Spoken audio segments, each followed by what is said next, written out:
Coming to you from the city of the weird. Exploring topics from the esoteric and unexplored to dimensions unknown. Shining a light of truth on the darkest corners of our reality. Welcome to the Curious Realm.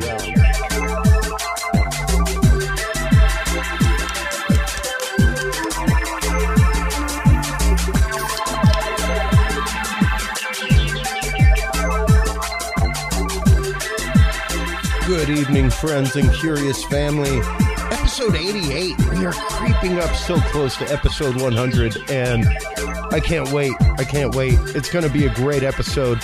Speaking of great episodes, we have a fantastic one tonight. We will be getting into some conversation here in a moment with the Oklahoma director of MUFON, as well as NDE and ET experiencer Mindy Tautfest, talking about the world of the experiencer, and specifically the world of the NDE/ET experiencer, and the great number of people who have actively had both experiences and how one leads to another possibly, and that holographic connection, as she puts it in her book. We'll be getting into that here in just a moment.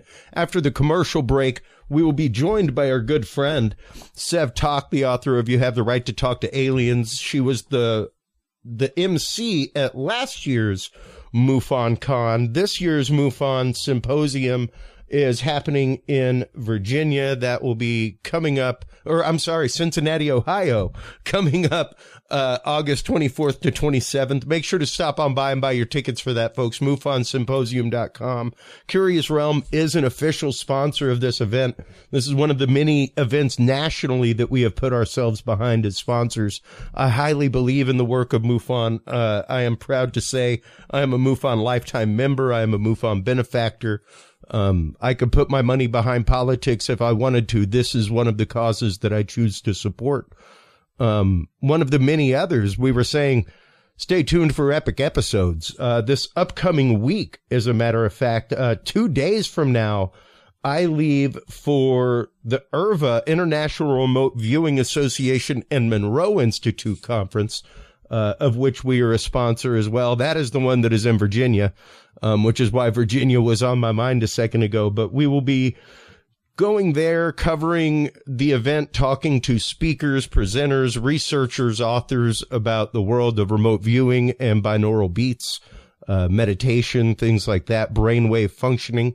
That will be a fantastic conference. Can't wait for that. The weekend after that, we will be going to Texas UFO Con here in Texas, joining our good friend Craig Woolheater out there, as well as many researchers like Nick Redfern and more. Then after that, we will be going to MUFON Con, catching up with our good friend that we'll talk with here in a minute, Mindy Tautfest, as well as Sev Tok and many others. And then after that is Texas Dogman and Cryptid Conference. So it is a rousing month of live coverage, folks. Get ready for bomb long episodes. I know that you are used to 2-3 hour episodes here and there. But as you know, whenever we do live coverage, it is not parsed out. We don't like, oh, here's part of it. Here's part of it. It is a chunk. It is an episode. I know last year, our MUFON episode, I think went 9.5 hours total of coverage and interviews with people. So stay tuned for those coverage points, folks. We will be getting into that and so much more this year at all of these live events. Our guest in this segment, Mindy Tautfest, she once again is the Oklahoma director of MUFON. She is the author of Dying to Meet Them. She is an NDE and ET experiencer. Welcome to the show, Mindy. How are you doing this evening? Thank you, Christopher. I'm doing great. Thank you for having me. Oh, absolutely. Thank you for coming on. I had a chance to meet you last year at the MUFON Symposium in Denver. It was a great event. And I was so happy to see that you have now gone through and shared your experience in book format, which is an amazing experience. Going through, in our pre-show conversation, we were just talking about some of the action that starts happening toward the end of the book, but without the beginning of the book, without the beginning of your story, Mindy, it's such a transformative story. It really is. Let's introduce the audience to, I guess, at the beginning. What was your NDE experience? How did you come about having a near-death experience, Mindy? Well, it was in November 8th of 2016. And I was at home alone that day. It was the day of the big, Trump versus Hillary day. And so I was waiting for my husband to get home with my kids. At the time, my children were 6 and 8 years old. And it was, towards the end of the school day, I was waiting for them to come in the door and so we could go vote. And that's whenever I heard this loud explosion in my head. And at the time, I knew that I had a disorder which could cause aneurysms, but I was not suspected of having that type. It was supposed to be just more like joint dislocations and stuff like that, just body pain. And so whenever I heard that explosion, my first instinct was I thought that I had been shot in the head because there had been coyote hunters around where we lived. And we lived on this huge 300-acre wheat farm out just right across the street from my father-in-law. We had moved out there just prior to this to help him with, some of the wheat harvest and taking care of the cattle and everything because he's up in his 70s and, kind of needed our help around there. So whenever the gunshot sound went off in my head, I thought that I had been shot. And whenever I started kind of assessing it, I thought, okay, well, I don't feel any blood or anything. This has got to be an aneurysm. And whenever I realized that, there was this, and I describe it in the book as an electric avalanche. And that's about the best I can put into words. It was like a peeling away from the top of my head all the way down to my feet. And it was excruciating. It just felt like parts of me were all the shell of me was being peeled away. And I started thinking, oh God, this is really, really bad. I had worked as an ICU nurse for 10 years prior to that. So I was kind of trying to assess, what are my chances of survival here? Yeah. Being out here. Yeah. Way out in the middle of nowhere with nobody around. And then, of course, my thoughts turned to my husband and children. And I'm like, oh my God, I'm dying. And they're going to come in this door, expecting to give me hugs and kisses and tell me about their day. And they're going to find me dead. And so immediately I switched to praying. My husband was a Southern Baptist minister, and we had traveled all over Oklahoma preaching the gospel. And so immediately I turned to my Christian teaching and I'm praying to God, if I can survive this, please let me survive it. And, I don't want my kids and my husband to find me because that's just going to devastate them. So the next thing I know, I'm praying. I'm really immersed in praying. And the pain is excruciating. My skull felt like it was on fire. And I described it as lava going through my skull. And I imagine it, did a number on all of the nerves and everything within my head. But anyway, so I was immersed in praying. And the next thing I know, I opened my eyes and I'm looking around and I'm in complete darkness. And I thought, okay, this is different. And I realized I'm not hurting. There's no pain, no nothing. And I'm just kind of out here in this darkness. So my first instinct, and you see on the front of the book there's a hand in the darkness, because that was my first instinct, was to put my hand out in front of me to see if I could see it. Or, I was trying to determine, is it dark or is there nothing here? So I put my hand out and I couldn't see it. So I was like, okay, I can't see it. Let me see if I have hands. So I then started trying to clap. And whenever I did that, I realized, oh no, I'm dead. Like I have no form here. Wow. So I was just kind of this consciousness floating in this darkness. And I, again, turned directly to my Christian teaching. I'm like, okay, so what comes next? Jesus should be here, and, there should be a tunnel of light, and the friends and family should gather around me. And so I'm waiting for all of this. And there's some joy there because I'm waiting to be reunited with some loved ones. Sure. But I'm also, but I'm also terrified because I believe I'm either going to be immediately sent to hell or welcomed into heaven. Yeah, anticipation. Right. Anticipation. It's the same thing, but it can lead to joy or fear.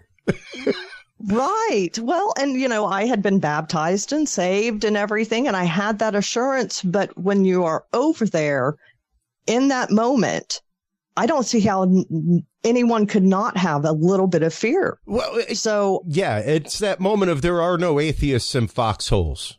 Mindy. Exactly. I don't care who you are, how big you are, you're scared. Yeah, that's it. I don't care how big and brave you are, whatever. Like that is a humbling moment in life. It truly is, because I was out there alone. And so I immediately started turning to prayer again. While I was on the other side, I'm praying, Jesus, be my righteousness. I can't get in without you, because you start reflecting and you're like, I know the dirty deeds I've done, Sure. Were they bad enough? Yeah. Yeah. I mean, true moments of, Christian self-doubt or self-doubt period of am I worthy? And exactly. When that experience happened to you, Mindy, one of the things that I was struck by in your book, let me pull this out here real quick, because it's up around page 50 or 16, actually. Okay. There was a rawness to my emotion, and I felt as though my consciousness had been fully unboxed for the first time. My being was completely exposed, and the contents of my soul were placed in full view of myself. Every emotion I was feeling was laid bare and amplified by the fact that I, myself, had no form and was in all totality just my thoughts and emotion floating in this abyss. My panic only grew as my cries continually went unanswered. In that moment, were you afraid that your Christian upbringing had failed you? I was. Absolutely. Because I felt like I was over there for so long, because time did not move the way it does here. It was timeless. It was limitless. And so my experience over there, and I don't know how long I was dead. I couldn't even begin to tell you, because I was home alone, with no one there to, count the time. God. So man. I don't know how long I really was there. But it felt like an eternity, because I was praying for Jesus and I was waiting. And as I was waiting, nothing was happening. Jesus didn't show up. The loved ones didn't show up. The tunnel of light didn't appear. And that's whenever I really panicked. Did any of that ever happen during your experience, Mindy? It did not. And that was one of the questions that we'll get into later with Sev Tok. And one of the things that we have asked experiencers of so many things, Mindy, especially when it comes to near death, especially when it comes to alien experience, things like that, is was it happy and joyful, or was it fearful for you? And was there a message? Because believe it or not, folks, frequently there is no message. Like you are not by yourself, Mindy, as somebody who sponsored the Near Death Association conference last year and went to it. You are not by yourself in having that lonely experience on the other side. Yeah. Well, thankfully mine turned into something that wasn't so terrible. That panic, the initial panic, I ended up reflecting. I didn't necessarily have a life review, but it was more a personal reflection of just kind of looking over my life and thinking, what have I done and why am I not good enough? That was how I really felt. Why am I not good enough? I've preached your gospel. I've done everything that I could for you. I've loved you, and I've tried to do right by you. And why have you forsaken me? And that's how I truly felt. Yes. And what came to me was, you have to learn to love yourself. It seemed like I had always loved others plenty. And but put them first. It was. And I had to learn that I was worthy. And as soon as I did that, that's whenever the male force showed up behind me. And while I was there, I felt God everywhere around me. I felt like I was almost in an invisible box where I was separate from everything in creation. And when I say that, it was almost like a primordial area where everything was just right before the spark of coming into existence.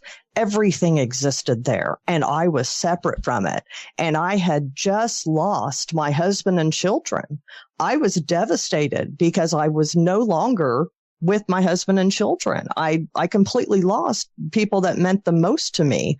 So while they would have been over here mourning me, I was over there mourning them. And interesting. So I was completely devastated. But whenever I finally got to the realization I have to love myself to know that I'm worthy for more, that's whenever the male presence showed up over my left shoulder. And he came up behind me, and it was almost like a cold, caring spirit. And I couldn't identify him as human. He didn't feel like angelic. He didn't feel, it wasn't God himself. I don't know who or what it was, but it was definitely male. And it came up behind me and he said, "You're not here forever." And I was like, okay, someone's here. I'm not here forever. Something. Yes, it was the first hope that I had while over there. And I say in the book, it almost felt like he was breaking the rules. I felt like he had been watching me, and just my suffering was to the point where he overstepped his bounds, where he went ahead and interfered to calm me some. And whenever he told me that, he and I started sailing off to the left. And as we were sailing, I saw to the right in front of me this purple glow. And as we kept going towards it, I could see all these pink and intersecting lines in it. And where they met up, they glowed bright yellow. And he told me that's the fabric of humanity. And whenever he told me this, it was like I instantly knew it. It wasn't like he spoke to me or anything. It was like telepathic. And it was almost like it was my own thought, but it was coming from him. And I thought, wow. And it just radiated such love. And I wanted to go towards it so bad. And he gave me the impression of, no, that's not for you. And so we continued sailing off to the left. And once we did, boom, I was back in my body. And whenever I woke up, it was like a hard restart, and the pain was instant, the ringing in the ears. I lost 70% of my hearing at that time. And it progressed up to 90% now. Yeah. Wow. So now I get to wear hearing aids, but that's a small price for how far I've come in other areas. But whenever I woke up, I was slumped over on the couch and just in complete panic. And I was searching for my cell phone, and I ended up finding it and calling my father-in-law, who was just right across from us. I mean, right across from us in the wheat field.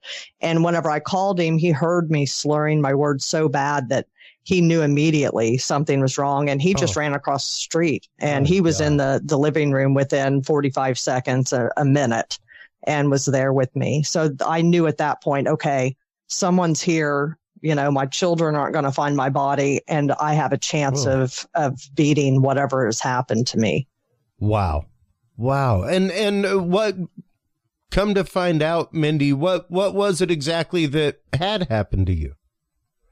It's funny. I go in on the book and speak about kind of the 2 years of suffering that I went through, because the doctors there were just not equipped to deal with what had happened. They kept sending me home telling me that my neck had shifted or that I was having a migraine. Yeah. At the time, I was actually having multiple strokes from where that had clotted off, and it was blocking the artery, and I was having a stroke. And I had been told, don't go back to the ER. It's not life-threatening. It's a migraine. Oh, my and God. So yeah. Wow. And so I would sit in the bathtub trying to relax while having a stroke with my right arm limp and, my speech slurring. And it's a wonder I survived. But yeah. So after 2 years, we ended up selling our house and moving to Oklahoma City. And when we moved in, things were still in boxes. And so we had a little Fire Stick or Roku or something, and we had plugged that in just to watch TV. And there was a commercial that came on that was like Heroes of the Hospital, and it had this young nurse, a young blonde nurse that had gone into the shower, and she said she had leaned back to rinse out the shampoo in her hair and heard a loud pop. And she had fallen to the ground, and she had lost control of her right arm, and her speech was slurred. And it was the exact same thing that happened to me. And I thought, okay, I looked at my husband. I said, whatever that is what happened. And it was funny because that commercial had kept coming up until we paid attention to it. After we watched it, I never saw it again. But I went online and looked up the nurse's name so I could see what happened. And she had a vertebral artery dissection. And I had never heard of that being a nurse.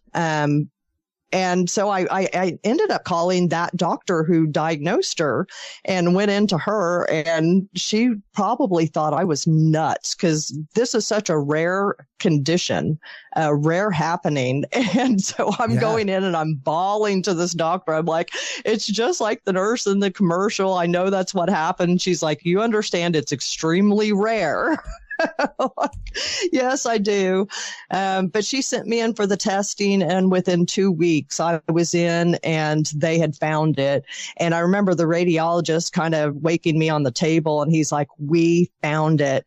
And there were actually two large chunks of my vertebral artery that had blown out there in my neck. Wow. So it was a wonder that I survived. Most people don't survive it. Yeah. That is, and once again, an incredible story of survival and an incredible story of not necessarily being given mission when on the other side, but coming back with a newfound mission. And once again, it's interesting because as I told you before we started, one of my missions with this show is to demystify things for the common person. And a big misconception with near-death experience is that there's a big bright light. Like you said, you were looking for the bright light and your friends and like your old dog and a message for your life, like go back, remember third grade, something like that. And that did not happen. Yeah. And did that cause when you came back, Mindy, did that lack of experience, because as you said, that was definitely a test of your faith at that moment. Did that change your personal belief in any way? Did it change the way that you look at your faith? Absolutely. One of the things that I go into is the years that followed. Those first couple of years was whenever the pandemic came up and everything. And I did not tell my husband for 2 years. I ended up going through counseling for PTSD. And I had full memory of my time on the other side, but I did not want to devastate my husband. My husband is such a very religious, deeply, deeply Christian man. And I did not want to have him choose between his wife and his faith. And so I struggled. I kept it to myself because I did not want to put that onto him, because I didn't even know where I stood anymore. Yeah. So I went through counseling for the PTSD, because every time that the kids would drop something or anything, I thought that I was having another, episode. Yeah. Somebody pops a can of biscuits and. Yeah. And I was so on edge. And for that first 2 years, I was nearly passing out every day. I was laying on the couch, just kind of languishing. And I was so angry with God, because I said, why did you return me to this life to have this kind of existence? Because I was unable to drive. I wasn't able to take care of the kids. I wasn't cooking dinner anymore. I wasn't doing anything around the house. My wonderful husband was going to work. He was working 3-4 jobs at the time, trying to cover all the medical bills. Then he'd come home and take care of the kids, and he was doing all of the housework, and he was taking care of me. And here I was laying on the couch, and with nothing to show, no diagnosis or anything. And so people were questioning, my own family members were questioning my mental health. Is it anxiety? What's going on with you? And I'm like, something happened. So I had so much disbelief that something physical had happened during that time. How in the world would anybody believe me about what happened on the other side? I wasn't even beginning to start to approach it within those first 2 years, because I was still just trying to deal with the physical side of things and trying to figure out where my own faith was at that time. And I started kind of looking into other religions and what their beliefs were. At the time, I always called it the dark abyss. And I came to find out that it was called the void, traditionally is what people called it. And so I started looking into that. Finally, after I told my husband, and it was right at the start of the pandemic, because I had contacted my counselor and I said, there is something I want to tell you. and I was so ready to share the near-death experience with her. And then it was the 2 weeks to kill the curve, Yeah. And everything shut down. And I was like, okay, well, I can wait 2 weeks. Well, 2 weeks came and went. Jaunt. Yeah. And we all know how it just went on and on. So I ended up, my husband was cooking dinner one night, and I looked at him and I said, I've got to tell you something. I was just to that point, and it was just word vomit and I just cried and cried, and my children were sitting on the couch and just looking at me with their mouths gaping open, because I wish that I would have recorded those first conversations, because some of the things that came out of my mouth were so profound. And as time has gone on, I've lost some of that connection and some of the things that I brought from that other side. Yeah. But my husband was so wonderful with it. He said, let's figure this out together. And so that really kind of started our journey together in trying to understand what had happened. Well, and you phrase it beautifully here. Let me read this little passage. Occasionally, I would notice that I did not feel like I was living completely back in this reality. The feeling had gotten better as more time had elapsed since my near-death experience, but I still battled with the persistent thoughts and feelings fairly regularly. Although my experience on the other side had been terrifying, I no longer felt like this earth was my true home. I felt like I was a complete stranger here. I knew that there was a much bigger reality on the other side of existence, but I wanted tremendously to be able to enjoy my life here with my family. It's the whole reason why I had fought so hard to return. I knew I needed help working through these things, and I felt that I was finally nearly ready to share the full story of what had taken place after my dying moments. And like you said, to not share, one of the things that we discuss regularly on this show, Mindy, is the fact of whether they're shared experiences with some. It's interesting how sometimes people have shared experience, And they don't talk about it for years. Like our good friend and guest, Terry Lovelace, who he and his friend, who he was an EMT with, ended up not talking. They split up after years and years of friendship. They both had this experience. They were both there. And it drove a wedge between them because they didn't know how to talk about it. And like you're saying, even though you were Christian, your husband's Christian, your faith was questioned so much when you were on the other side. The last thing you wanted to do was bring it up to your husband and have him question his faith and now his relationship with you. You know? That's a tough, and it like you said in the book, you then started finding resources for PTSD and realizing the fact that you had suffered traumatically through this event. Yeah. Well, and it's interesting that you bring up, the split with Lovelace. With near-death experiencers, more than 80% of couples end in divorce because it changes people so much. Yeah. And I can see how that is. Thankfully, my husband was, completely understanding and supported me and said, we'll figure it out together. And he's actually the one that found Ions and led us down that road. Yeah. That's fantastic. And they are a great organization. Like I said, I sponsored the IANS conference and was there last year, and an amazing community of people.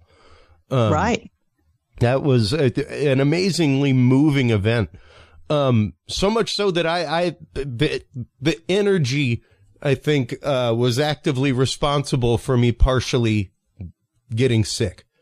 There was so much energy, just so much. It was an overload, of love and joy and amazing things. But it was an energetic overload. I go to a lot of conferences of paranormal and things like that, but nothing kicked me in the gut like walking in to that conference. The energy surrounding those survivors is so intense. It is.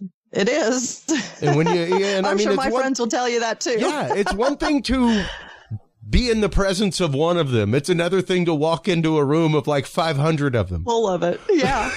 Well, one of the things with IANS, we had signed up to be on their sharing groups, and the first one that we went to, it was so hard. I sat and ugly cried and kept turning off my camera. And, they were sharing all these wonderful experiences. There were probably 4 people in there that had actually had a near-death experience. And there were others there that were interested in it, or others who had had encounters during meditation. So I just kind of sat back and watched. And at the end, the facilitator said, Mindy, I see you're new here. Would you like to share anything? And so that was the second time I shared about it. I'd shared with my husband, and now I was sharing with them. Wow. And they were so supportive, and, it was on a Zoom call. So they were like putting up little hearts, and, people were holding their hands to their chest, and just showing all kinds of signs of love and support. And it was so welcome. But I had gone to other meetings after that, and I started feeling more and more like an outsider. And it wasn't their fault. It was just because everyone else had these wonderful homecomings where they were in the lap of Jesus, and I did not. And so I was kind of the outsider, saying, no, I was terrified. Things didn't go my way. And they ended up putting together a meeting for distressing near-death experiencers. And that was much more helpful for me to connect with other people that had some of these darker experiences, because that's one of the aspects that people don't want to talk about. No one wants to be reminded that they could end up not going to heaven, or that there is actually another option. Right. I ended up finding Nancy Evans Bush is incredible. I don't know if you've ever read any of her books, Dancing Past the Dark, and I think Buddha at the Gas Pump. She is amazing.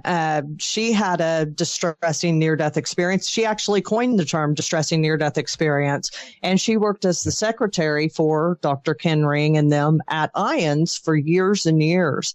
And I had reached out to her after going through some of the IONS meetings and everything, and really connected with her.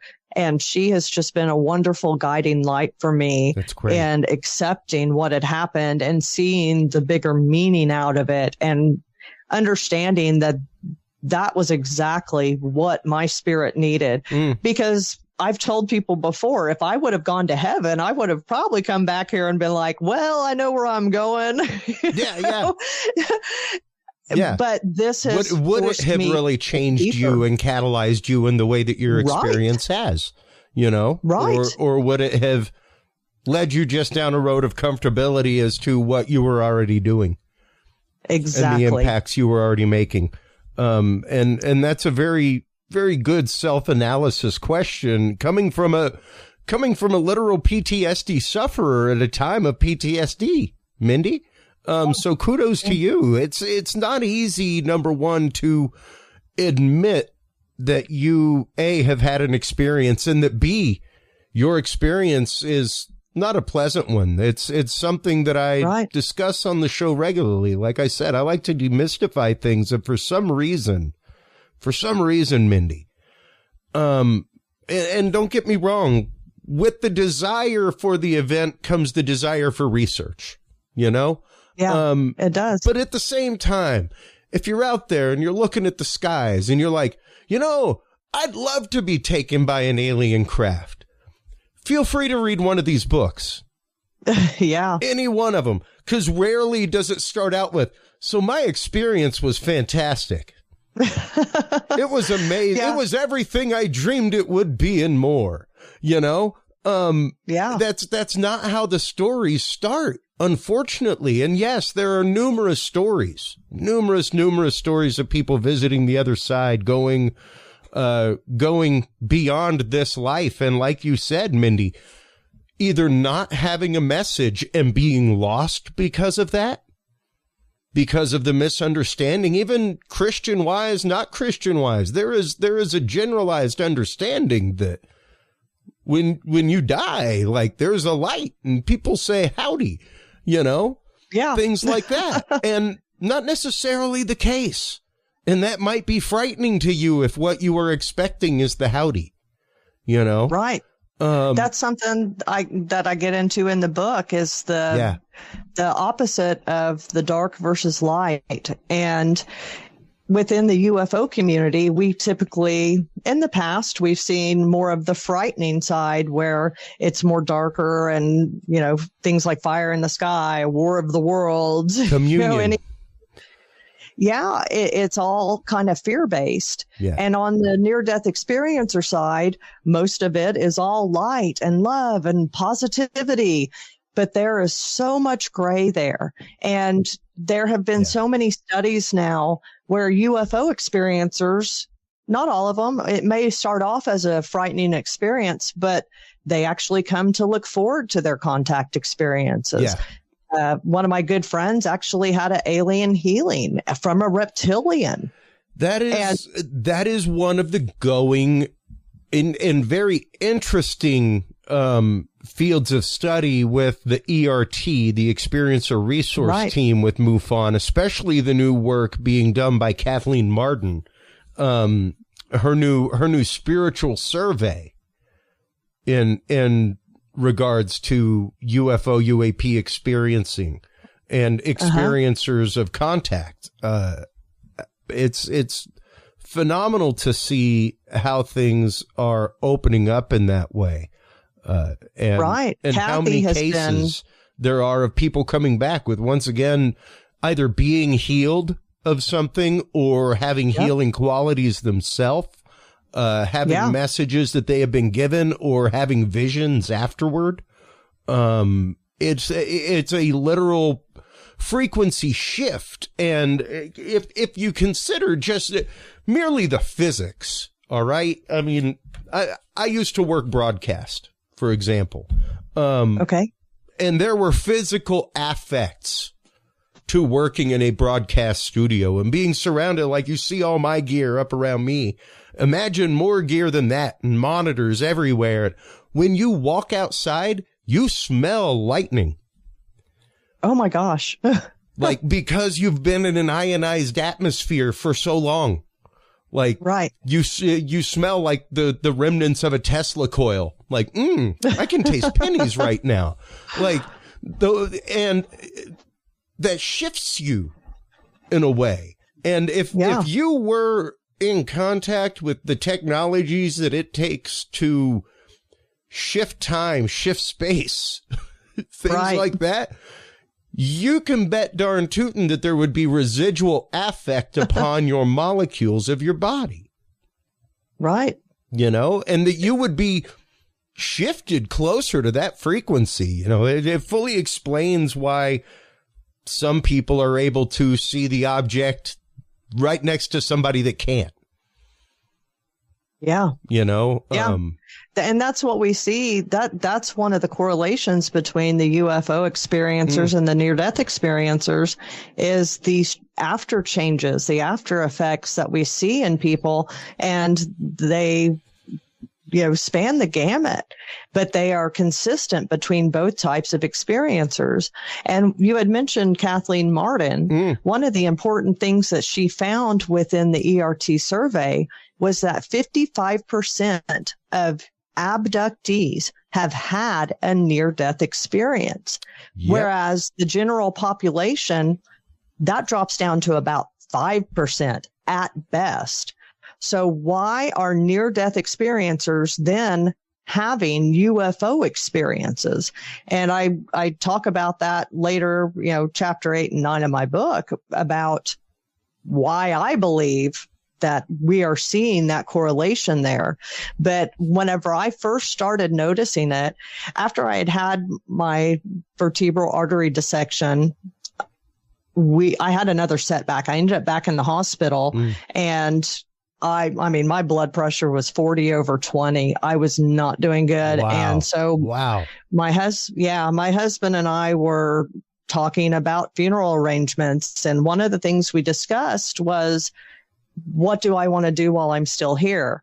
And we ended up taking a trip out to Roswell, because I was like, well, I've always wanted to go to Roswell. And so he planned it out, and we loaded up the kids, and it was 2019. We finally drove out to Roswell and went to the big festival. And that's where I met Kathleen Martin and found out about her being the one that started the Experiencer Resource Team for MUFON. And on the way home, I said, I wonder if MUFON has meetings in Oklahoma. And so we called headquarters, and they said, well, there's actually not a chapter there right now. We need people. And so if you're interested, we can get you started as being an investigator.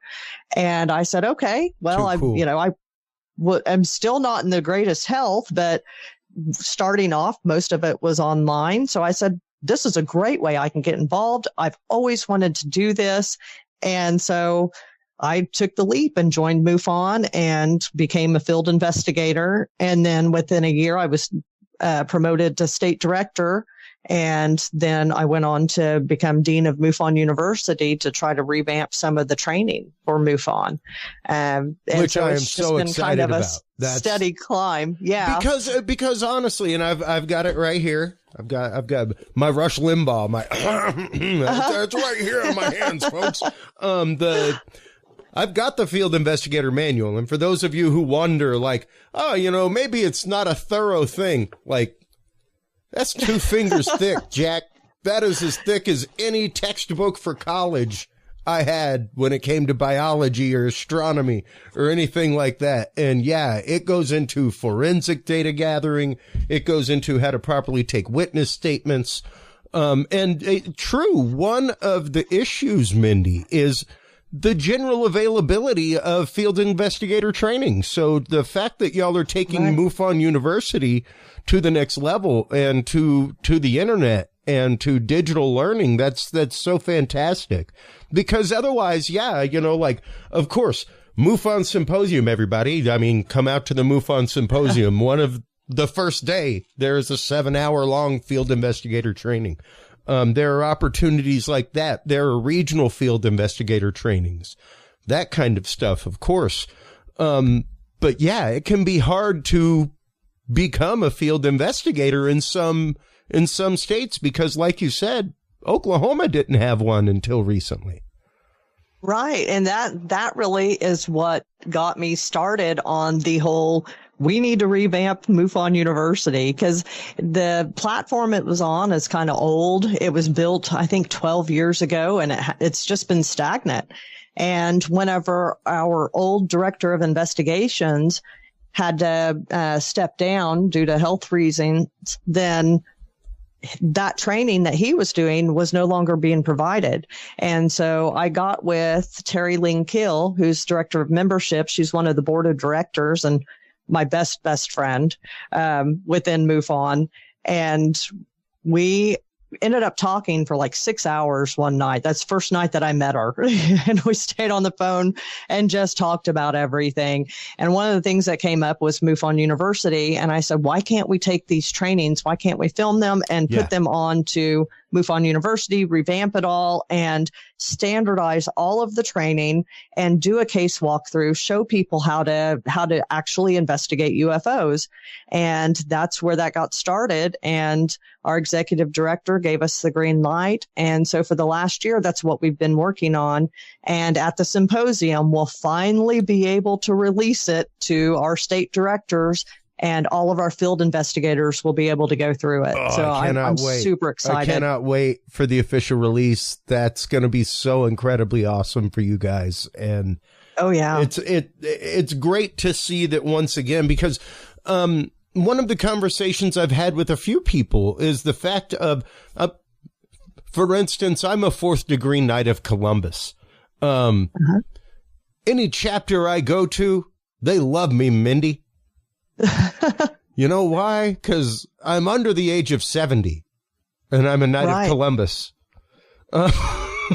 Right. Yeah. It tends to be populated with like the older crowd of folks that are going out at the church, that are unfortunately, going out of circulation. So they look at me and they see young blood. They see somebody that can bring in 30, 40-year-olds.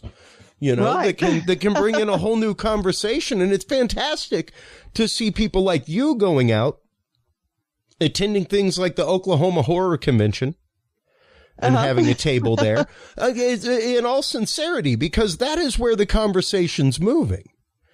It is. And there is a huge conversation with people there. And the fact that you are actively bringing it out to the general public, you know, well, in the younger crowd, like you said, it's within MUFON, we have so many seasoned investigators, and these people are incredible. They know the ins and outs of investigating UFOs. Yeah. But they don't necessarily understand the newer technology. And so that's some of the things. It's so wonderful. Some of the new people that have been coming in and bringing in these new ideas and ways to reach the public and ways to reach the younger generations and get them excited about it. I think that there's so much energy around it right now with everything that's coming out in Congress and what we're seeing in DC. People are just coming out in droves. Our database is just exploding. Here in Oklahoma, the cases just keep rolling in and rolling in and rolling in because people want to talk about it now. And it is a wonderful thing to see because we can only learn from every single one, even if it happened back in 1965. Yeah. Every report teaches us something. And so they're always welcome. And it's wonderful to see people now coming out in droves to report their sightings. And some of the things that are being reported now are able to correlate with some of the things that were in our database from years back. Yeah. And that's just it, folks. Hey, James Cloud, Reverend James Cloud, he's a guest on our show regularly. An exorcist. He had a sighting when he was like 13 that he recently went and reported to MUFON. and great. Gave him his case and gave him his citing. He's finally gotten to the point where he's like, yeah, I need to share this. And it may take a lifetime, people. It may, people like Sev, it took a decade almost. Yeah. Between experience and being okay to talk about it with other people. And fortunately, yes, that gap is growing smaller and smaller, Mindy, because of resources like the Experiencer Resource Team, because of resources like MUFON, because of resources like the internet and Facebook groups. One of the things we talk about regularly with Michael J.S. Carter is like within certain communities, within certain racial communities, these things are very anathema to talk about. Like you will be shunned by your community, period. Yeah. If you talk about it, much less, go about writing a book about it or anything like that. So it can be hard for people to come forward. And, but even though you are doing it 10 years later, it doesn't mean that an account to MUFON doesn't help support other accounts that were given at the same time as your report that may have been waiting for another person who saw it from the East instead of everybody who saw it from the West. You know? I'll tell you, I have a perfect example. Please. There was the Miracle Mountain schoolyard encounter that happened. It was actually shown on Ancient Aliens earlier this year. And this case came into MUFON in 2021. It was case number 116768. I have that completely memorized because it's probably the biggest case that has come in. And it was something that happened back in the 1970s. And this was a big schoolyard encounter. There were 17 witnesses there, a boarding school over in southeastern Oklahoma in a small town called Hartshorn. And growing up here in Oklahoma all my life, I had never heard of Hartshorn until I saw this report. And finally, after all these years, one of the students came forward to report what had happened there, where they saw a large craft hovering in the distance for a couple of hours, and it slowly moved close to them, and it hovered over a group of trees right in front of them. And the kids were running around scared, and there were two adults there, which was the teacher and the mother of several of the students there, the Buchanan family. I believe they had 11 children. And so those were the two adults, those two women, and then the rest, 15 of them, were children. The oldest boy was so scared he grabbed a shotgun and climbed up on top of the school and aimed it at the UFO. And when he did that, it flipped up on its side and took off and landed about 1.5 miles away over by the sawmill, which was still on the schoolyard property. They owned over 6,000 acres there. And they got the kids inside. The kids were all riled up and everything. And the oldest boy watched as the dome on the top of it seemed to open up, and it ejected all these little balls of light. And the teacher actually saw that happening, and she said they just zipped off into the night sky. Well, they end up going into the schoolhouse. They all lived there. It was a boarding school.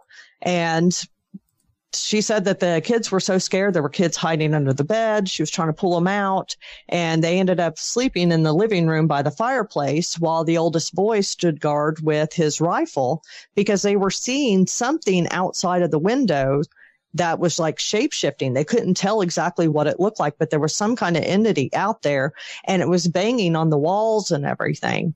And she said sometime during the night, all the sounds of nature came back, and then they knew it was over. And so the next day they took a field trip up to try to see if they could find it, and they didn't find anything. But when they came back, they realized that the outdoor meat locker had been completely emptied of 2 sides of beef. But the next day it was strangely returned. So this is processed beef that was taken and then returned the next day. And I guess the school owner, Mr. Buchanan, hauled it all out in the middle of the field and burned it and said, "We're not eating that." Yeah. And Smart so guy. this was the entire encounter that happened there. Wow. So what ended up happening, I took this investigation to the fullest extent I could. I ended up closing it as an unknown aerial vehicle. And then I continued looking into Hartshorn.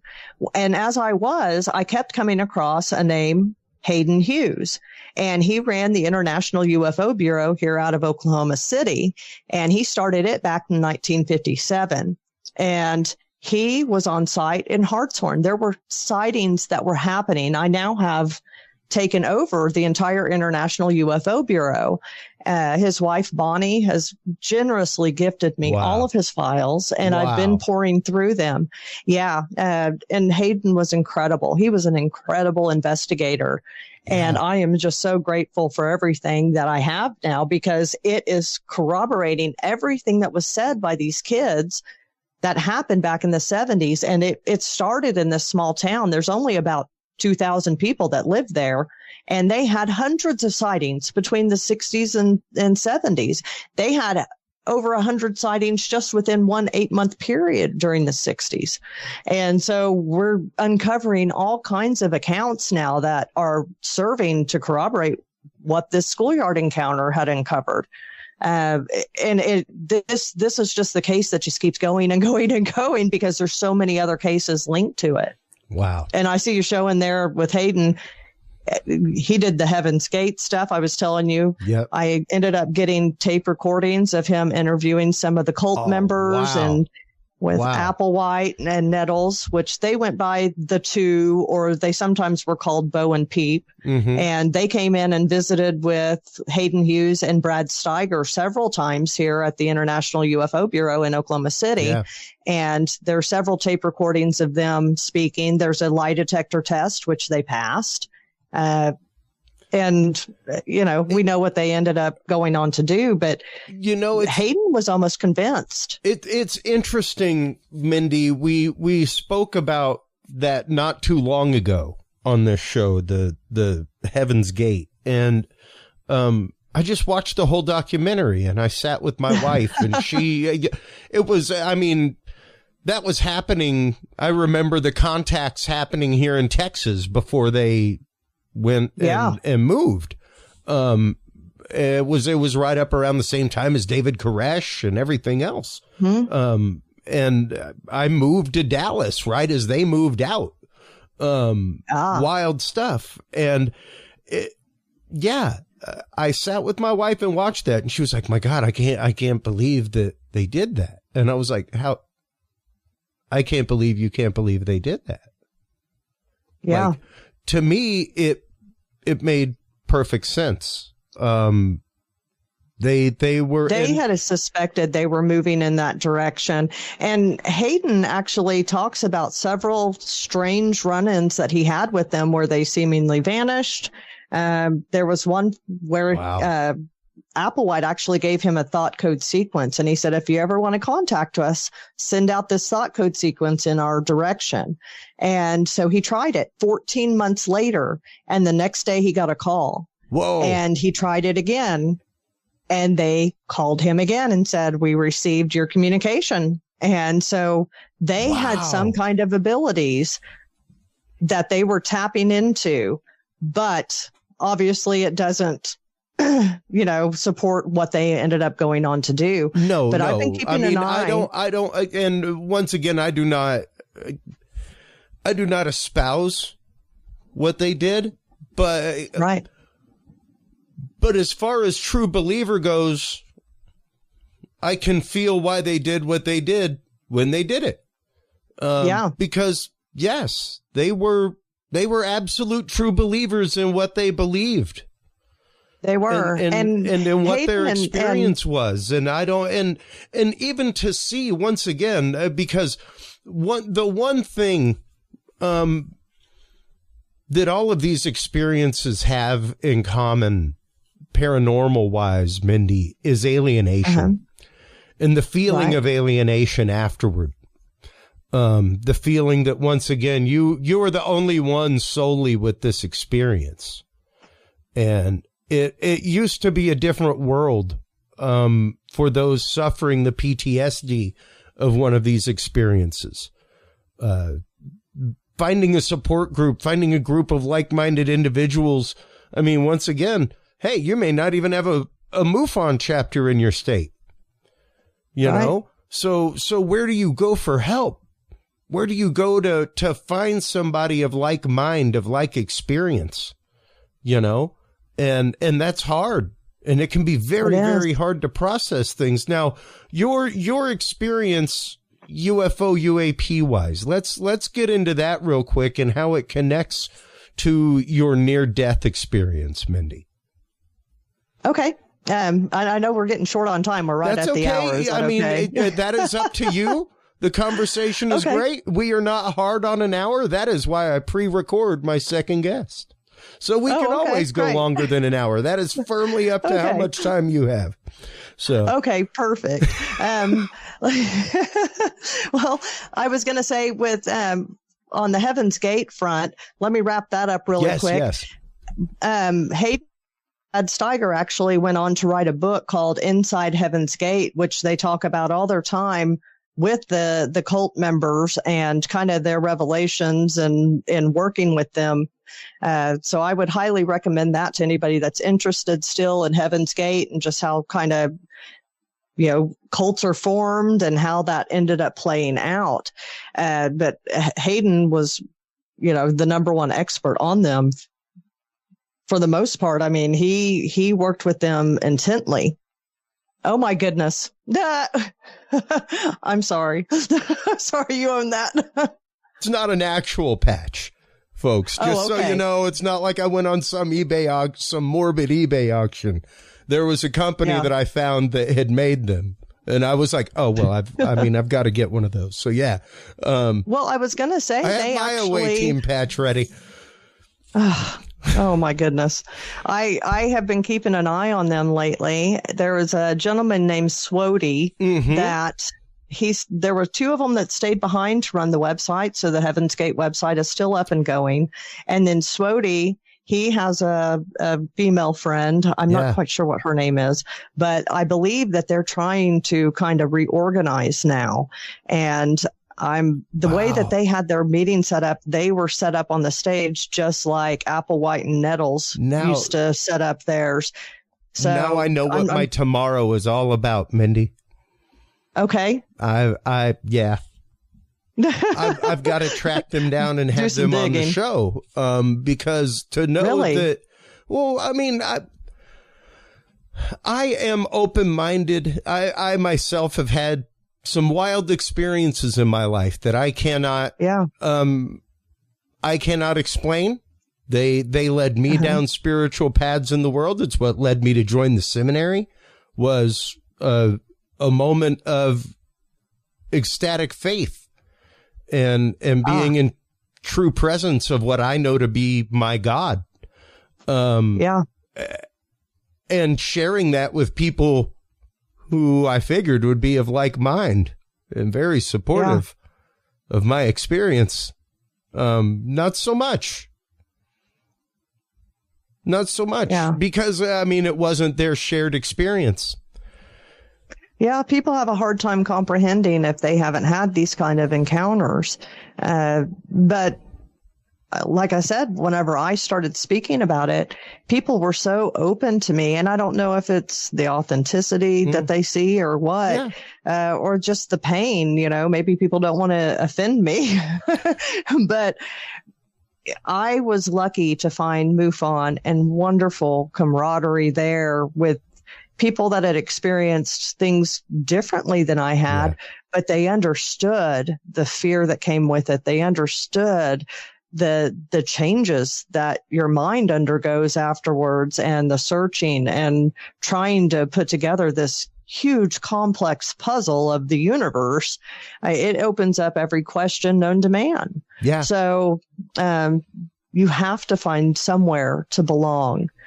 So yeah, that would be interesting for you to speak with them. I know with Heaven's Gate, they really took off after a big meeting they had in Oregon. And that's where a lot of people ended up joining. They saw something in Applewhite that they wanted to follow. Absolutely. And they followed it to the very end. Yeah. And, once again, there was never a message of any kind of harm or it never really even any force to keep anybody there. Like, you want to go? Yeah. There, people, Swobody even came and went. Like a couple times. Went, stayed back with his family for a year or so, then went back, with open arms and love. So, yeah. Is he the one that brought his sister back with him? Yep. And yeah. And to see those that are left behind, who are in a state of hard question, Mindy. Yeah. In the same way that you were when you were in the void on the other side, in a state of hard question. Yeah. Doubting everything that you knew to be. Yeah. And that's a hard place to be. Like, I have been there. And that's why I want to have the conversation, not out of any morbid curiosity or things like that, but out of that conversation comes an understanding. Out of that conversation comes an empathy, hopefully, where we can find a connection point in our own life to further understand this, to further understand the phenomenology of not only how that happens, but how one finds faith. How one defines faith, period, because their belief in their faith in that, I'm sorry to tell you, folks, it's no different than your faith going in on a Sunday afternoon or a Wednesday evening, or a Saturday afternoon. If you're of that faith, there's no difference. It's an interesting phenomenology of thought. It is. And hopefully if you do reach out to them, there can be some kind of comfort found for the families that were left behind, because it was such a tragedy that they would follow their beliefs to that end. That happened right as I was graduating high school. And I remember just the shock of it. I had never seen anything like that, in my young life. Yeah, and it was, and that's just it. There were quite a few right there in a row. Where it was just like it, that world was just kind of laid open to us of, I guess, adjacent and adjunct thought. Yeah. Of mainstream belief. So it's so interesting. It's interesting to be revisiting it this many years later and reading through Hayden's files and just kind of his thoughts on everything. They were very convincing. For him to be the educated man that he was really searching for, what's going on with these people that, they seem to have some kind of ability here, but and there's Applewhite there. Yeah. You can tell that, something was different with him. And when you watch his videos, it's pretty interesting and remarkable. Some of the things that they get into, Bo and Peep. They believed what they were saying. Like I said, they passed the lie detectors, so they believed it wholeheartedly. And I think that's why they were able to convince so many people, because they actually believed it for themselves. So now, we do have you for a little while longer. Let's get into your UFO experience, Mindy, and once again how it connects to the world of NDE, how it connects to your near-death experience. Right. Shortly after I became involved with MUFON, I came across CE5, or what some people may call HICE, which is Human Initiated Contact Events. And I thought, okay, well, maybe this is all phony, but let me try it because I was very skeptical. And to my surprise, first time I went out to try to do a HICE event, just, me and my family out in the front yard on our lawn blankets and lawn chairs sitting out and whatnot, just looking at the night sky, I just quietly kind of decided, okay, well, let me try to reach out and do kind of like a heist thing. And immediately there started being these flash bulbs in the sky. And I had my compass out and everything. And so I started noting, this is at this azimuth, this elevation. And there were about 5 of them in a row that just flash, flash, flash, flash. And I was just dumbfounded that something happened so quickly. And that was the only time that I saw something like that. I have never seen an actual craft. I'm never had any kind of encounter like that. But the flash bulbs was the first thing that happened. And I thought, why was that so easy? And I went on to take on some cases. One of the cases I investigated through MUFON was a young man that called himself the UFO magnet. And he had captured a picture of Hey, Joey, how you doing? Oh, I guess you know him? Oh, I know Joey. He was tuned in earlier. Oh, good. Yeah. Joey's good people. He is a fantastic human being. Awesome. I'm glad you know him. So Joey, he had come and then reported a case. And so I investigated it. And it was during the wintertime, so I waited till it warmed up just a bit. And we had planned on getting together for a sky watch. And so we ended up meeting up in northeastern Oklahoma, up on this hill. And there were a few of us investigators there. One of the investigators is a lifelong experiencer, and he was there. And so throughout the night, we had our telescope set up and, binoculars and all of this, and saw a couple of strange lights in the sky that we weren't able to identify immediately. And I said, okay, well, it's been a nice night. It was probably nearing midnight. So we started packing up everything and started about to head down the hill. And right as we packed up everything, then, wait, let me see here. I lost you. Oh, no, I'm here. I'm sorry. Okay. I was messing around on my computer and you minimized. Okay. Oh, okay. So we were packing up, and as we were standing there, we were talking, and one of the investigators that was a lifelong experiencer, abductee, he was talking with Joey about birds. And he said, it's really interesting, the connection with owls. And Joey said, well, I actually have a connection with cranes. He had an instance where a crane had, tried to fly into his apartment one time. And we were discussing this. And then Joey said, look, and he points and we all turn, and, about 15, 20 feet away from us, there's these power poles, and this sandhill crane flies between the wires of the power pole and then swoops down about 10 feet directly over our head. And when you're looking up at this thing, you see its legs hanging down. You see all of the individual feathers. You could see the colors of the feathers, and it was right there above us. And these sandhill cranes, they have a wingspan of 7 foot. Yeah. So this thing is larger than a full-grown man hovering 10 feet over our head. And so it comes over us and it swoops up and it flies about 60 or 80 feet away into broad open sky.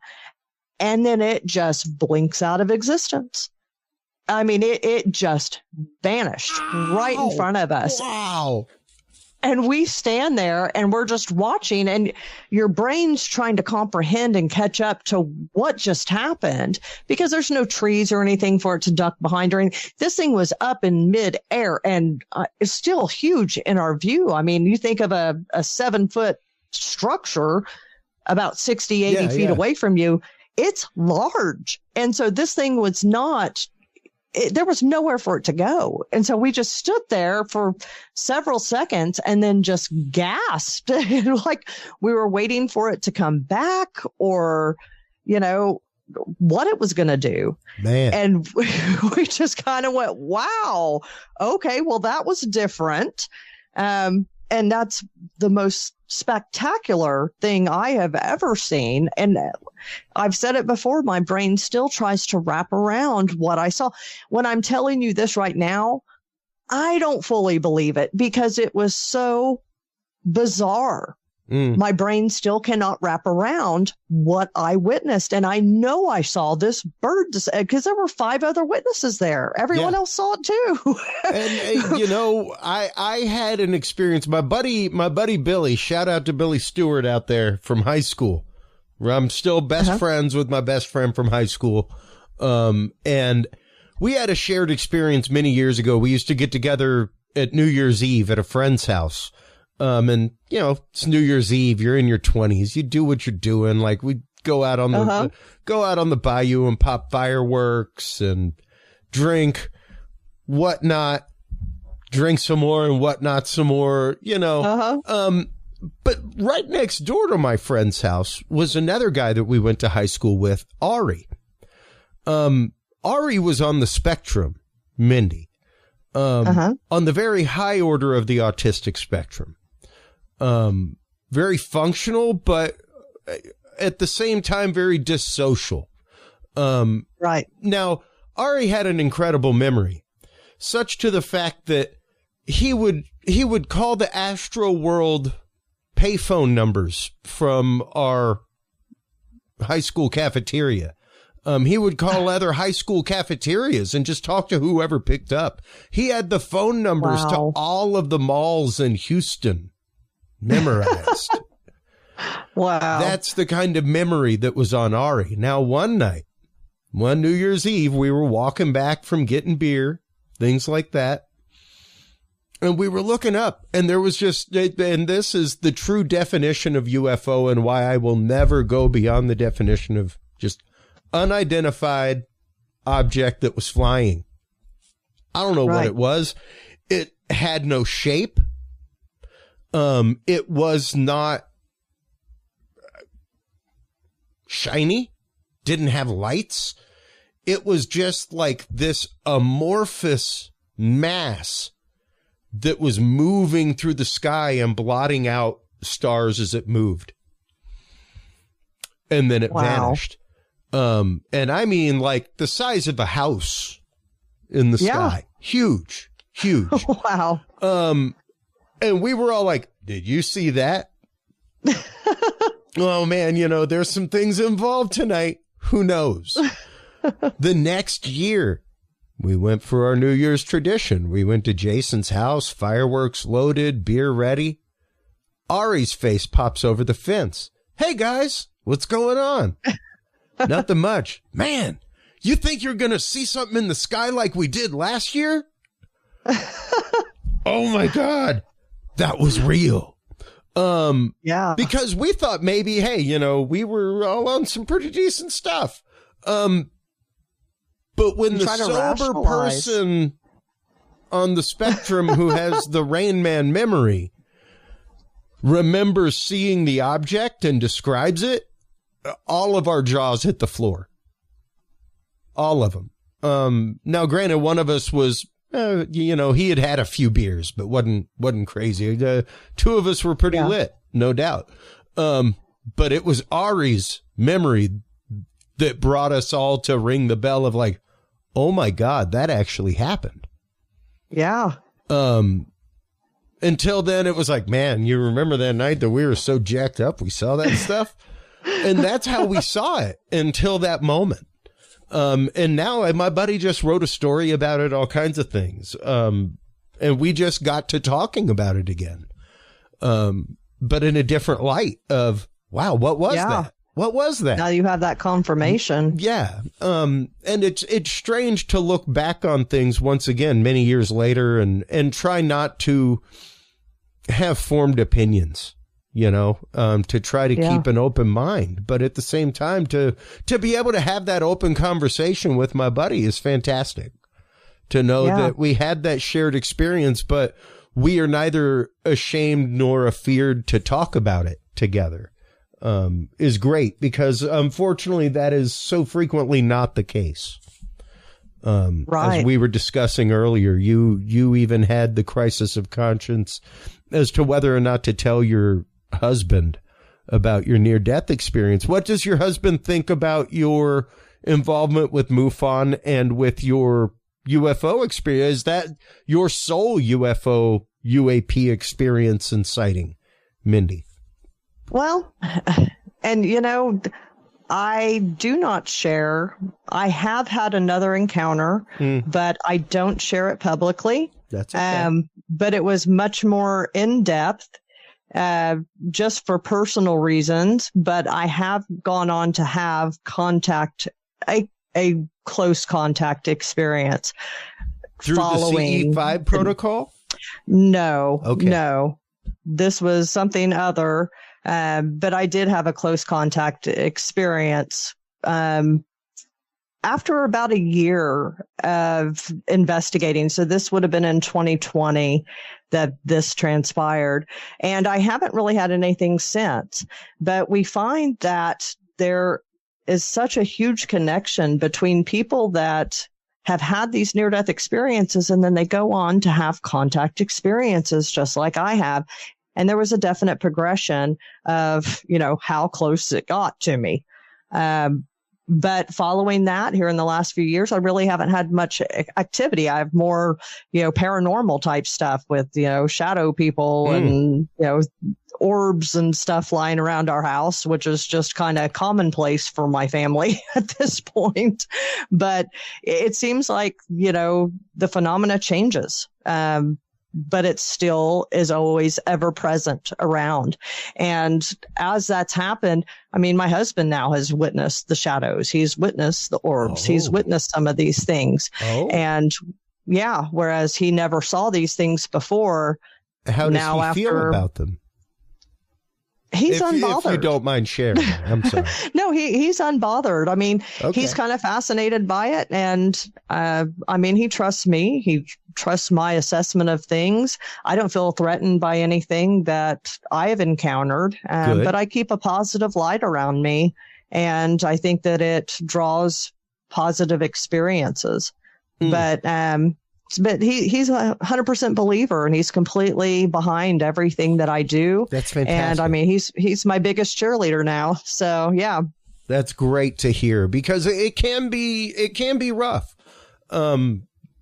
Even despite belief, non-belief, acceptance, non-acceptance. When a family member and a loved one steps forward as you have in so many ways, it can be hard and it can be taxing. Yeah. So it's good to see that he is fully supportive of you in everything that you do, and has not only that, but because of you had his own experiences, right. and come to accept and that. As much as we speak about my husband, my children were a huge part of it too. They're teenagers now. And that's one of the things we had to confront before I put out the book was, how are you going to feel with our lives being out there? And they said, go for it, Mom. That's awesome. They're right there too. Their friends are buying the book and they're reading about it, and they're, talking to the kids about it, and they're, texting them, hey, I'm at chapter 6, and hey, tell me more about this thing that happened. So yeah. We've just been surrounded by support, and it has just been overwhelming. The love that's poured forth just in the last couple of weeks since the book come out. People are resonating with what's in there, and they understand it, and they are so supportive of everything that I'm doing. And it's incredible. Yeah, absolutely. And to know that your family is behind you in the publication of the new book and the telling of your story and the coming out with your story, because once again, right. Folks like yourself, folks like Sev, who are experiencers of these things, who have been touched by these things, there's nobody better for a new experiencer to come in contact with. I have said for years that Sev is hands down one of the best ambassadors out there. She is. She sees and understands the full change the understanding that you may be considering your experience through a lens of shame, that you may be experiencing your experience through a lens of personal suffering that's going on in your life. And that when you get that right, your understanding of your experience changes. It does. You know? She's absolutely right. And she's gone on to help so many people now. Sev is an incredible person, and she's doing such wonderful work. I'm so glad that you're getting her on the show and she's able to share her story, because people need to hear it. She was the first experiencer that we ever had on this show, Mindy, and that was probably about 6 months after she released her book. That was back when we were Dudes and Beer. That was before our magnanimous rebrand. But sincerely, the fact that she was even willing to come onto a show like Dudes and Beer and share her extremely personal story, it led to a world of conversations with our audience, and truly was one of the many conversations that helped steer us in the direction that we are going now. From just a discussion show where it was 3 people and maybe a guest talking about a topic and how it impacts the world around us, to digging deep with people like you and with people like Sev about their experience and how that changes and catalyzes a life. Right. That's different than a group of people. It's had on you. Oh yeah. I mean, even seeing y'all's stories and the way that y'all have processed them. It wasn't too long ago that Michael J.S. Carter and I did a pre-record. I was getting ready for a month on the road. I spent my first year in college as a seminarian, and as I've confessed many times on this show, Mindy, after leaving the seminary, many people have problems. It feels like you have failed yourself, your God, your calling. It's rough. It's not easy. Not everybody treads those waters well. I was one of them that did not. And it was after our conversation, he and I were just talking, and he mentioned the fact of, this is your ministry. It is. This is what all of that was leading to. Like, it's fantastic that you learned that lesson, and that you learned the regenerative lesson of, oh wow, I was just supposed to answer the call. Doesn't matter what the end outcome was. I was just supposed to go play the game. That was the important part, was that I listened to begin with. The rest was self-imposed. Some of us are called to such strange ministry. It is, and it's odd, and it's odd how you get there. It is. There are so many people that are hurting that are not classic Christians, or within any major faith system, that still need to have that hope. They need that love. They need to hear these messages that there is something more, and the messages of unity and everything that comes out of near-death experiences and UFO encounters. And I absolutely believe that you were called to be led down into this road where a lot of people will not tread. And so thank you for what you're doing. Well, thank you. I mean, it really is the fact of, once again, it's the conversation. If we don't have it, we stymie as a humanity, Mindy. We literally, and we are coming to a point, we are beyond the point of a boiling pot. We are at the point of a roiling cauldron ready to overflow with everything from disclosure to, I mean, even the reality that, this last year, quantum mechanics won the quantum entanglement rather won the Nobel Peace Prize, proving so many things that we are literally talking about, that connection beyond all, and the fact that despite distance or state, we are entangled. All of us. Absolutely. Every one of us. So, yeah. These are big truths to handle that are quite literally being proven by science. Things that religions and faiths and philosophies and archetypes have talked about for millennia. It's wonderful. It's a great time to be alive. It's a beautiful time to be alive. It's a fantastic time. It is. And it is a fantastic time to be reading your book. I cannot wait to finish the next couple chapters on my way to MUFON Symposium this year. Before we let you go, let everybody know where they can go to find out more about Mindy.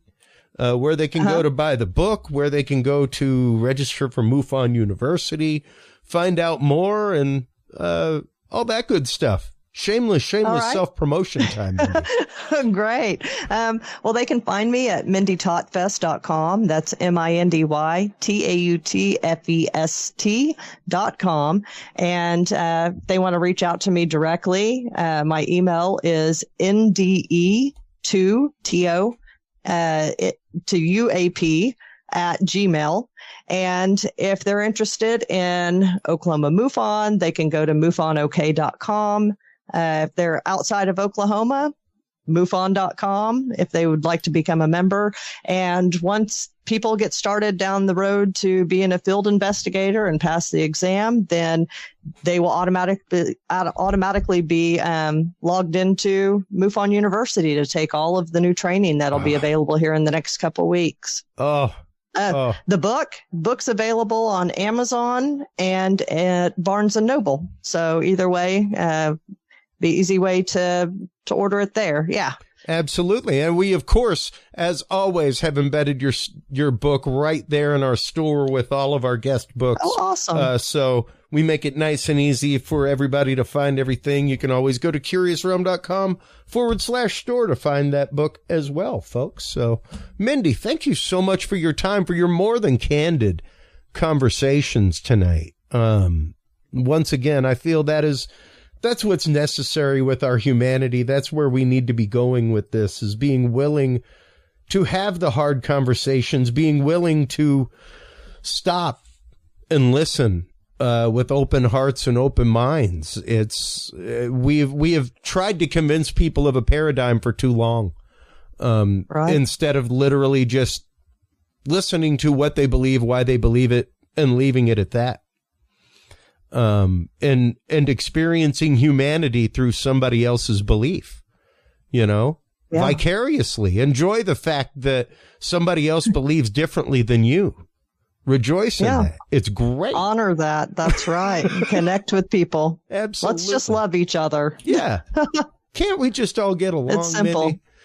It is. Yeah. That's exactly it. Thank you so much for your time. I cannot wait to meet you again at MUFON Symposium this year. That is coming right up August 24th to 27th, folks. MUFONSymposium.com. You can go and get tickets. We are officially a sponsor there. I'll be sending links to all of this to you tonight, Mindy. So thanks again for coming on. I look forward to having you on again and again and again. Yes, thank you, Christopher. It was a pleasure, and I'm looking forward to seeing you in 2 weeks. Absolutely. Same here. We'll see you soon. All right. All right. Take care. Man, incredible conversation with an incredible investigator and experiencer. Once again, we have to be willing to have these conversations. It's not easy. It's not fun. It's not fun to listen to somebody explain how something very personally happened in their life and has changed them and catalyzed them. So I want to thank you, my audience, for always being willing to have that conversation, to take your time to listen to these stories, to listen to these authors and researchers, and having an open heart and open mind. With that in mind, let's have an open heart and open mind for our sponsors. And right after that, we will be talking to our good friend, Sev Tok, the author of You Have the Right to Talk to Aliens, coming up right after this, folks. Well, hello, everybody, and welcome back from that commercial break. Mindy Tautfest, such an interesting book. Dying to meet them. The the world of NDE's near-death experience meeting the world of the UFO UAP experiencer is fascinating to me, and it is interesting to see those things more and more coming together. The science of the research of things, even seeing the recent turn of Kathleen Marden's work with the Experiencer Resource Team and her kind of spiritual bend on the experience itself. Our guest in this segment, our good friend Sev Tok, author of You Have the Right to Talk to Aliens. She was the MC at last year's UFO Fest, or UFO Fest MUFON Con in Denver, Colorado. She will be at MUFON Con this year. Welcome back to the show, Sev. How are you doing?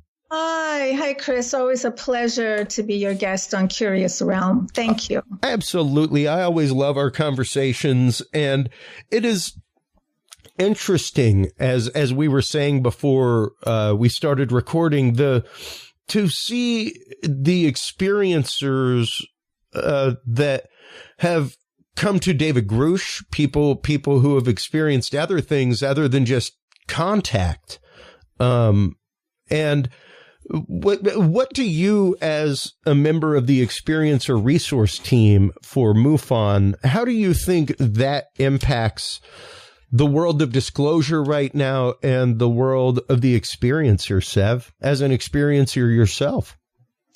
Well, at MUFON, we've definitely seen an increase in cases reported. And that's always a good thing. We appreciate everyone who contacts MUFON to share with us what they saw, whether it's just lights in the sky or whether they actually made direct contact with an extraterrestrial being. And that's what the ERT is all about, the Experiencer Resource Team. We deal with people who've made direct contact. And I'm very happy that it's being talked about much more.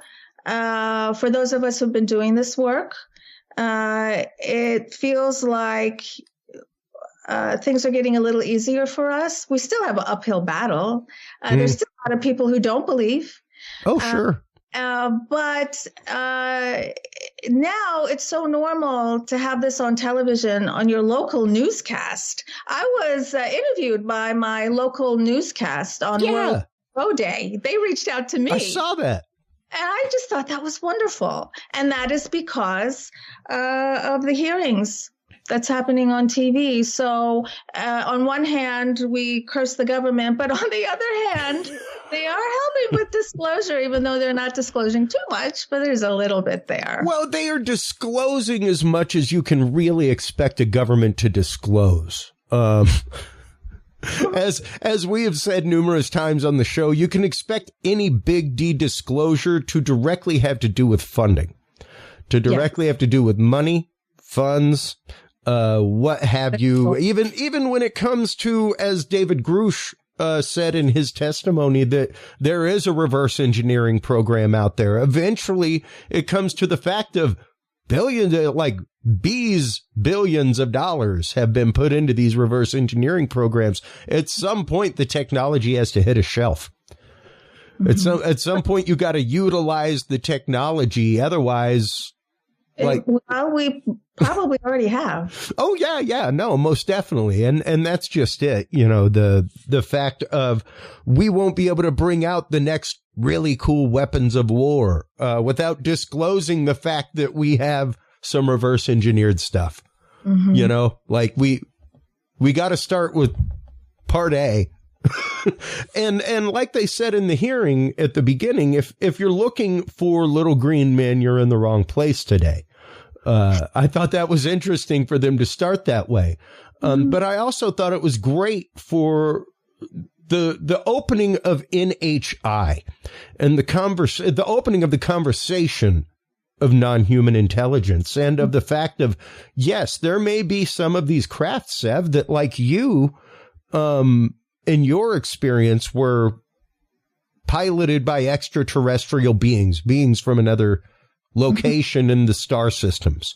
But some of these crafts may very well be interdimensional maybe cross-dimensional things like that. You know, maybe just automated things. We don't know what intelligence will be in the future.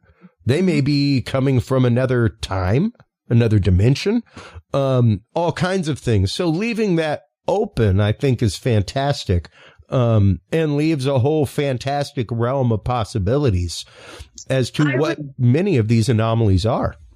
Yes. I was really happy that Grush talked about multidimensional beings, and that he was explaining why he used the terminology that he did, because he couldn't really quite say that they were off planet, because maybe they're not from off planet. Maybe they are sharing this planet with us, but in other dimensions that human beings can't see. Well, most human beings can't see.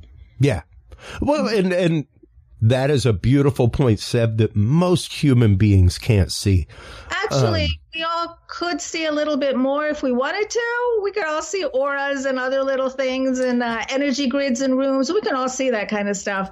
But first we have to know we can see it. Second, we have to want to see it. And third, we have to practice. And accept the fact that you can see it. And I teach people to see it. Everyone can see it. Well, I'm going to pop up on screen real quick a couple of images from my recent trip to Salem, Massachusetts, one of my favorite cities in the world. But this is a prime example, folks, of exactly what is there, just shifted outside of our perspective. Now, here is an actual picture of Proctor's Ledge. This is where they have recently, in the past few years, confirmed the fact that this is where the actual hangings took place of the Salem witch trials. They have built a memorial there called Proctor's Ledge. You can see one stone in the wall for each of those that were persecuted. But what I want to show you is the next image. This is a full spectrum image.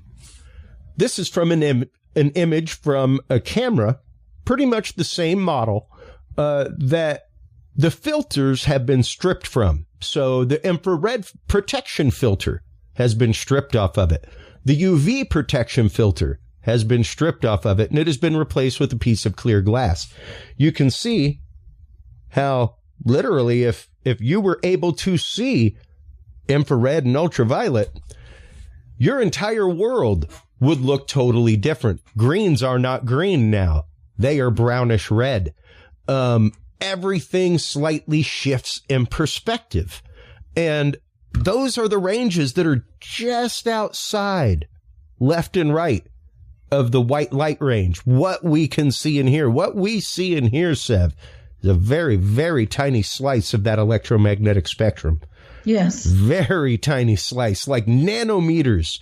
It's literally like 350 nanometers is our entire seeing and hearing range as human beings. And it's remarkable to know that there is an entire spectrum outside of that, that is right there. Like this is pretty much the way that like parrots see right here.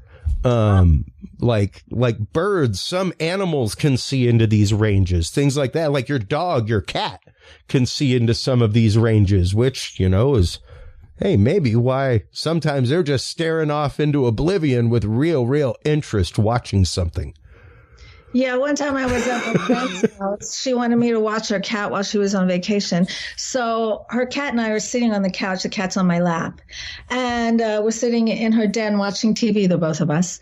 And all of a sudden, from the corner of the room, I could feel this intense energy come from the corner of the room, come right towards me and stand right in front of me. Oh, wow. And I'm looking at it, and I'm looking at the cat, and the cat saw it too. The cat actually watched it from the corner of the room all the way and stand right in front of us. And I was so happy that the cat saw it, because that was my validation. Yeah. I did not imagine this, but I felt it throughout my entire body too. And it just kind of hovered there in front of us for a couple of seconds and left, but freaked us both out. Well, it's interesting, though, because we were talking before the show about binaural beats, music. Like, you know, I have just come out with a whole album and things like that. One of the concepts I have been talking about with hosts that I've been guesting with is the idea that our whole body is a receiving antenna. There was a recent study done about how our brain is literally just a big salt and fat transducer. That's all it is. And is. And yeah, our bodies are just big salient antennas ready to pick things up. Like you said, you felt that thing, whatever it was, you felt the energy of it. It was intense. And the cat was just staring at it and staring at it. And probably with a tail flip or two of interest, but that's just it. Like even when you're talking about a cat purring, there is a range of inside of that purr, that healing range, 7.8, that you can feel, but you can't hear. And it's a really, really low, very like 8 pulses per second range. It's wild. And, to know that people are changed. And it's interesting, to see the work of Kathleen Martin, to see the work of the ERT, Kathleen's new survey.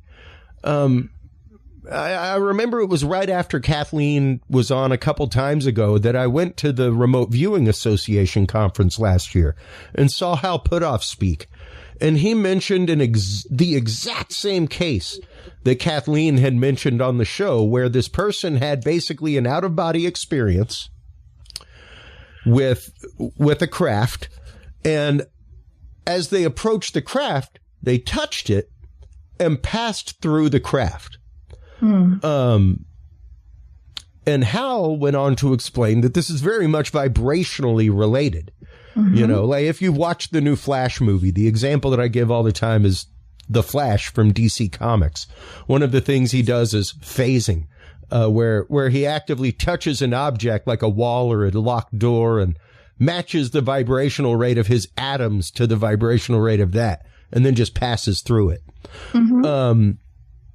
But to know that experiences are coming back, and this isn't witness experiencers, folks. This is next level experience. That would be like second kind contact and above. Is that correct, Sev? Close Encounters of the Third Kind, fourth kind. Yeah. Third kind, yeah. Where you have direct connect with a craft or being. And they are coming back literally frequency shifted, coming back with now having visions, coming back with now having healing qualities to them. It's remarkable to see this trend now that the research has started coming to bear.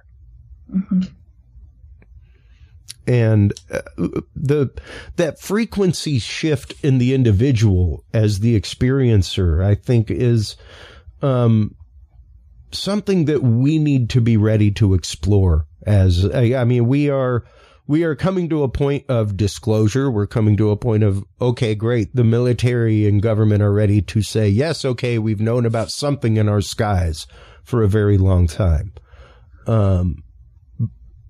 And that conversation is being had by the common person, but getting ready to understand that frequency shift of the individual, that spiritual shift of the experiencer. The frequency shift manifests in many, many ways. Explain that, Sev. Well, when we say a frequency shift, it's most likely a shift into a higher vibration. And as you're shifting into a higher vibration, it is believed by many of us that different aspects of your DNA are activated as well. There is more to our DNA than just the physical parts that our scientists can see. Sure. We have interdimensional, multidimensional DNA. This could be DNA from the cosmos, DNA from other beings that are included in our DNA. And as your body starts to vibrate at a higher frequency, the higher frequency elements within your body get activated. So what does that mean? Well, all of a sudden you're plugged into higher frequency information. And there's information that resides all around us. There's like a soup of information that's always twirling around us, and you can plug into it and you can pull that information. And the higher frequencies, the higher dimensions have information in it that we can call higher frequency information, which benefits us greatly. This is information that helps us adopt a perspective from the higher viewpoint. And as we adopt a perspective from the higher viewpoint, the higher self, try and make decisions for our little earthling lives through the perspective of a higher self, we make better decisions, and we make decisions more aligned with our heart and our purpose for being. Oh, most definitely. And more in line with how we should be in the society around us. And like you were saying before the show, one of the big issues facing experiencers is alienation. The idea that they alone have suffered this, not only the incident, but the burden of knowledge. Yeah, isn't it a shame? Because it's the most extraordinary event ever to come face to face with a being from another galaxy, another planet, another star system. And then all of a sudden, it becomes something that victimizes us. It becomes an experience that actually hurts us in some way because we're afraid of it. We don't understand it. We can't share it with anybody. It's the most marvelous experience in the world. And then because of the way society treats it, we get embarrassed. Yeah. We get embarrassed for having such an extraordinary experience. It's such a shame. So the reason I'm speaking out is because I don't want experiencers to be embarrassed.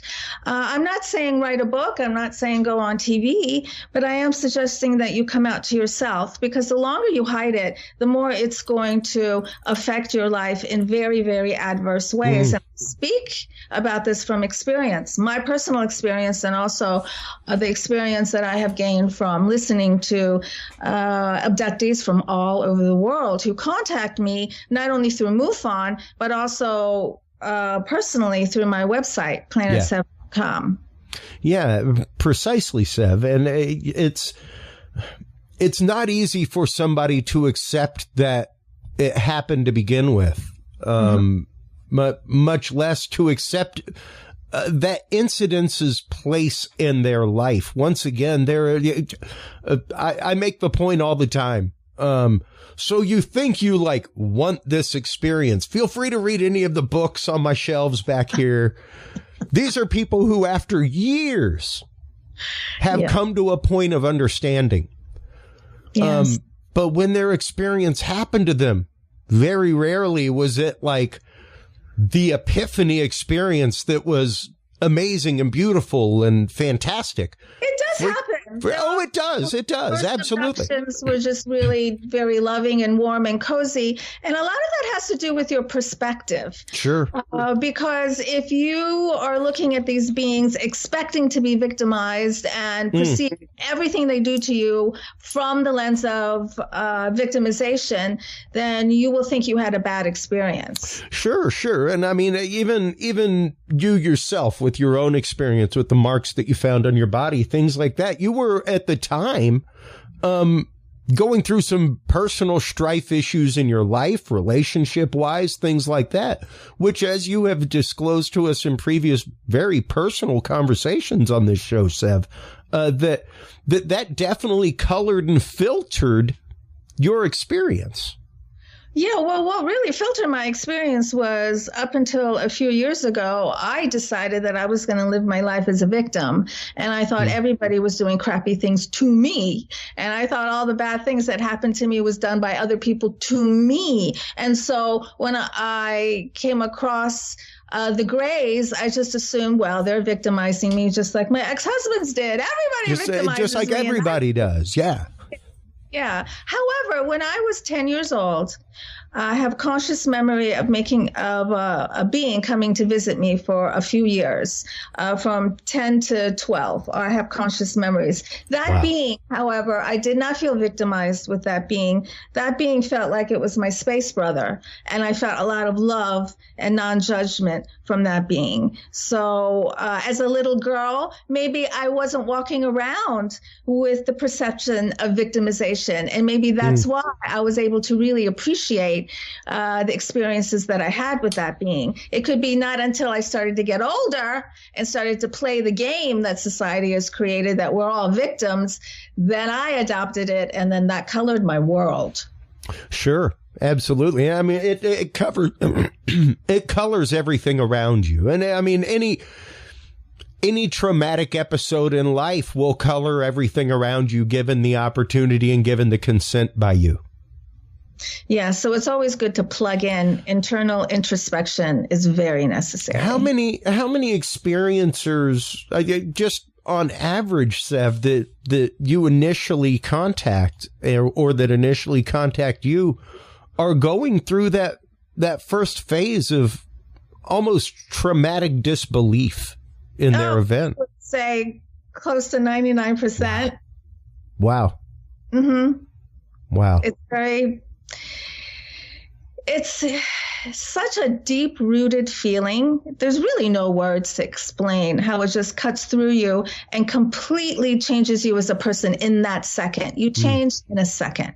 And how do you change? Well, there's good changes and there's difficult changes. The good changes, you see the truth about a reality that a lot of people don't see. That's good. And what are you going to do with that truth? You're going to hide it and allow it to bring you down, or are you going to embrace it and try and see how that experience can change your life for the better? And I say that in quotes.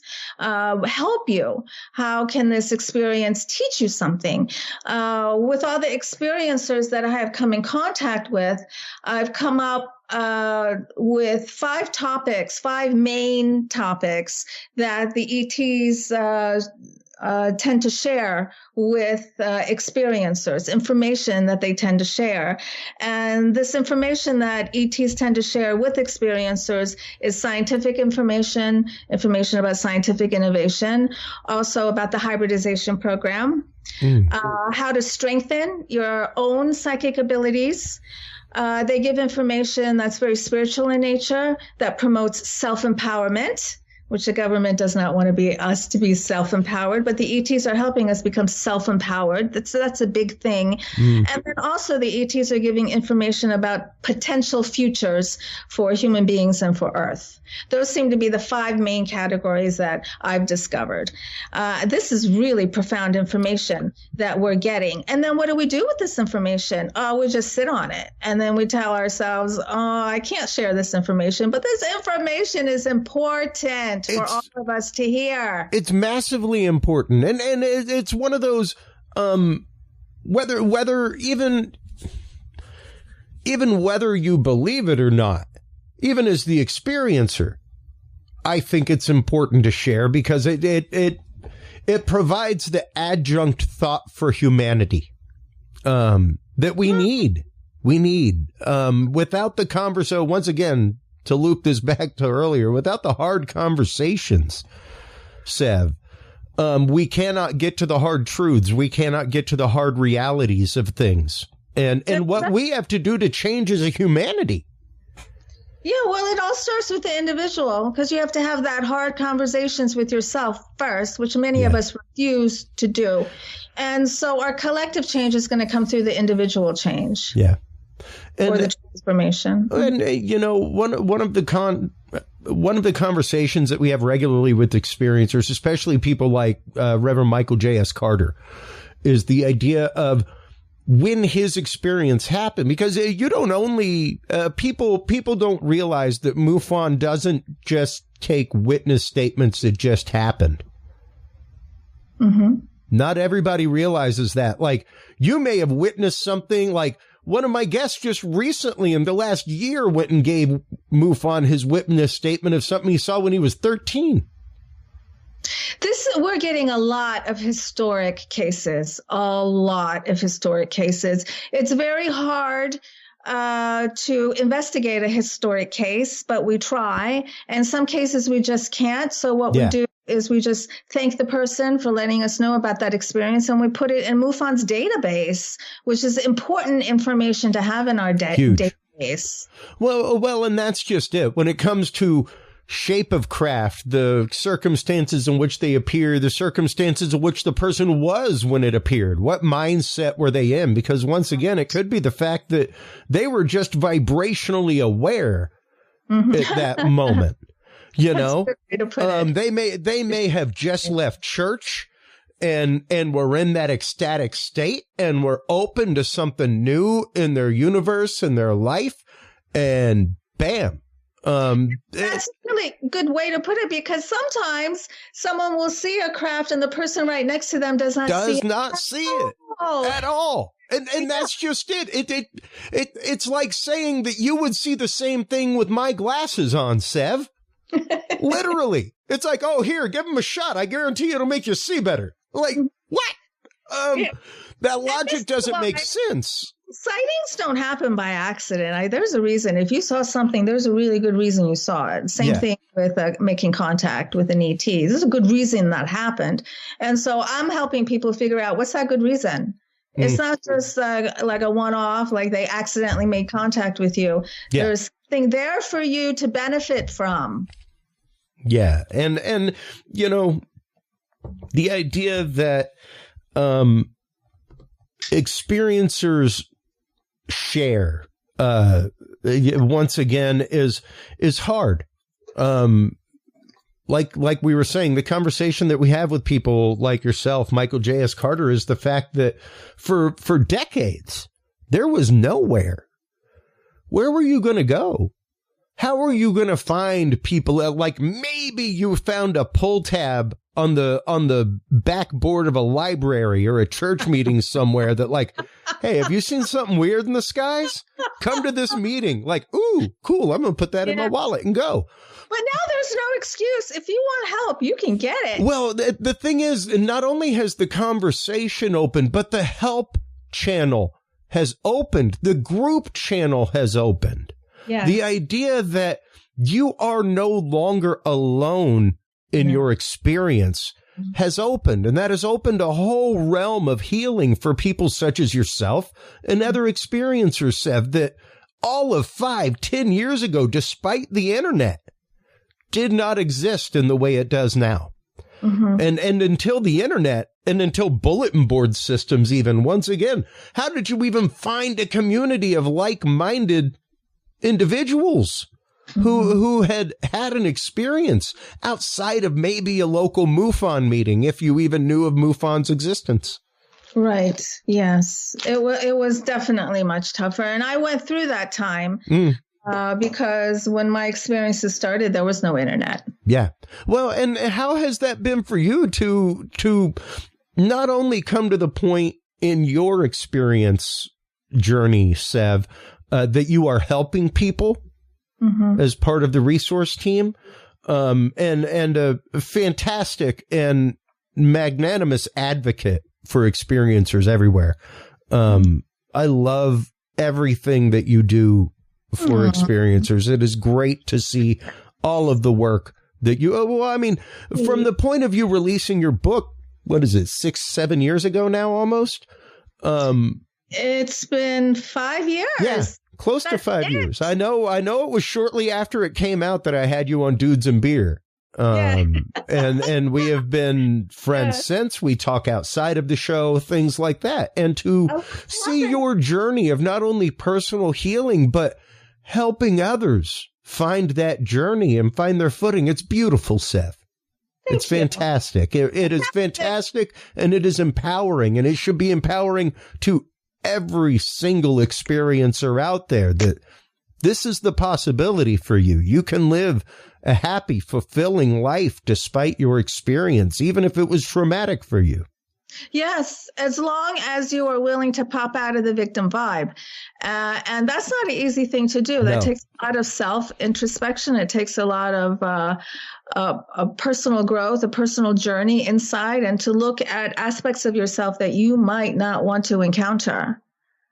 Yeah. And that is what ET contact does. It takes you to those places and asks you to look at maybe the dark resources, the dark recesses within you, and shine a light on it, admit it, look at it, heal it, and move on. That's why ET contact is so profoundly, exceptionally important, because the information, the help that they give us is spiritual in nature and does promote self-empowerment. We all want to be fulfilled. We all want to feel like we're living, activating our purpose. We all want to feel like we are giving back to the community, and that we are comfortable, and that we're nurtured, and that we can freely express. Yeah. And we don't want to suffer. And so ET contact can actually help you mentally shift so that way of life can become your reality, because it takes a mental shift. It's a massive mental shift. I can only imagine. I mean, I know the experiences I had and the path that led me down, and even the path of experiences afterward, and my personal feeling of rejection and failure after leaving the seminary. And I know numerous other seminarians that after they left, like they battled hard with a feeling of personal rejection and personal failure, which is totally self-imposed, utterly self-imposed. Like what calling did you not answer? You answered the call. You went and checked it out. Like you went and played the game. Yeah, and then decided it wasn't for you. And it's okay. But it's wild how much we put on ourselves and how long we can carry that as a trauma with us. When it, like you're saying, it doesn't necessarily have to be a moment of trauma. And you may have utterly been viewing your experience through a lens of trauma because of things going on in your life outside of that circumstance. Yes, right. And I'm so glad I shifted that. I'm so glad I saw that. Yeah. And so now I have the victimization perspective to the best of my abilities. I believe that I do not perceive through that lens anymore. Yeah. Yeah. And that's just it. And it's once you can escape that lens of victimization in life, and really kind of learn to revoke your consent from that system. It is amazing the amount of emotional freedom you get from just being able to treat something like Velcro, where you can just kind of pull it off and shed it and it's all right. Now, with that in mind, one of the conversations that we have regarding experiences regularly, Sev, is, and especially with things like near-death experience, with things like ET contact experience, is what about those that came back without a message? You know, everybody has this concept, this idea of like when you have a near-death experience, that there's a white light at the end of the tunnel, and you go and you experience love, and you met your dog and he gave you this message to change your life, and you came back with new mission. There is a great majority of people out there that didn't happen. I had a very good friend who recently guest on this show, and I asked him, like, he died. Like, it was cardiac arrest. He didn't have a fibrillation incident or anything like that. He suffered cardiac arrest. He was dead. They brought him back. He is one of those that went through that experience but came back with no grand message, came back with, and I mean, he's not lost because he's amazed at the science that they were able to revive him and bring him back. But it's one of those that people have this misconception that, oh, wow, you had a near-death experience. And not even near death. Like, he had a death experience. It wasn't even near death. Like, he died and they brought him back. Mm-hmm. But there wasn't that shared experience that so many people have. There wasn't that feeling of mission and purpose when he came back. You know, there wasn't like a grand message that he was given. What about those that have had the ET experience and had that contact, and once again, maybe haven't had a message given to them or anything like that, or at least one that they can cipher anyway? Yeah, usually there is a message. If you don't remember one, it could be just that you don't remember one. And maybe some regression might help you if you're interested, but there's always a lot of caution with regression. That's something to talk about later if you want to. Well, I was going to say that how often is regression actively used in the work of the ERT team? Because it is, I mean, I've gone through regression. Terry Lovelace actually put me through regression on the show. We recorded a regression session and then I aired it. It was pretty wild. But how often is the work of a regression therapist used by the ERT to try and find out more information if somebody feels like maybe something else happened, like lost time, things like that? I'd like to answer that question, but first I just want to bring up one more thing about the previous question. Oh, sure. That if someone feels like they made contact and they didn't get a message and they insist, no, they didn't say anything to me, I'm like, okay, that's fine. But you still learned a lot. You still have a different perspective of what reality is. You still know things that most other people don't know. You still experience something absolutely spectacular. So what are you going to do with that information? So it's still a learning experience. Sure. There's still a message to be gleaned. Oh, yes. Yeah. Precisely. And I mean, that is that true experience of life situation. There's always a message to be gleaned if you're willing to look for one. Yes. But yeah, there are some people that come back from these experiences and they're lost because they didn't have what people would consider to be the quintessential experience. Well, and it could also could be that they don't remember. Sure. So we have to realize that too, because a lot of these experiences, a lot of it is just kind of hidden in your mind for a while. I am sure I don't remember all and everything about my experiences.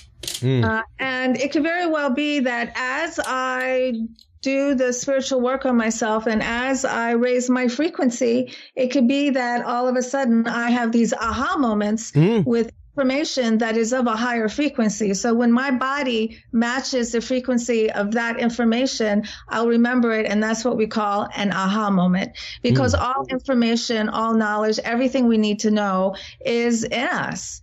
And if you don't align with the frequency of that information or that knowledge, you don't know it. Yeah. And it's interesting how it all results back to frequency. Yes. Forever and always. That is just physics. And it's absolutely wild.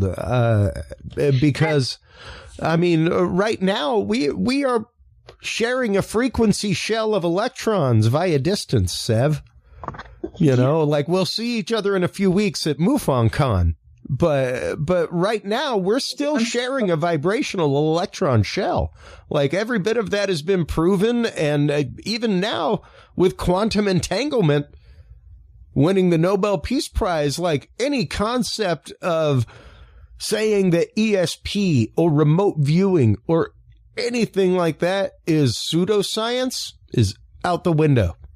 Well, if our government's studying it, they're not going to waste money. They and spent time. a lot of money. And it's not just our government, it's governments all around the world. So come on, wake up. Government doesn't waste its time and spend billions of dollars on something that it doesn't think it's real. Yeah. Exactly. They'll gladly make that fake paper trail to make somebody think that it's real. But yeah, it's they spent a lot of money researching that. And Mr. Putoff, one of the main people involved, is still read onto a lot of things, mainly because as cursory as they are, they're utterly related. You know, like once again, that idea of frequency and vibration and one person seeing a craft and the person right next to them not, you know, is utterly a vibrational filter. Yes. So I work a lot with my clients on how to raise their frequency. And I suggest that if anybody wants to make contact with an ET or any kind of being in the other dimensions, it's important to run around in that playground of consciousness, is what I call it, where all beings exist.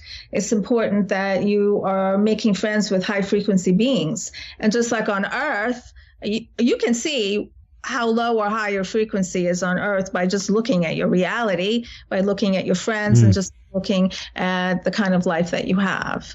And so the same thing when you're out in the playground of consciousness looking for new friends, you will align with high frequency beings. If you have a higher frequency, you will align with low frequency beings, which we call scary, if you are running around with a low vibe. Yeah, precisely. And you know, it is that true sense of like attracts like. It's one of the only times where it actively works opposite of physics. Is if you are in a low negative place, like it's surprising how fast you will attract low negative people. That's right. And just stay there and be comfortable and be okay with it. That's right. A lot of people don't know how to raise their frequency. I have a YouTube channel, Alien Spirit. Yeah. And I offer I created 3 videos to help you raise your frequency. And at the end, I created meditations with my voice and with high frequency music to help you connect to the other frequencies, to help you connect to the other beings if you want.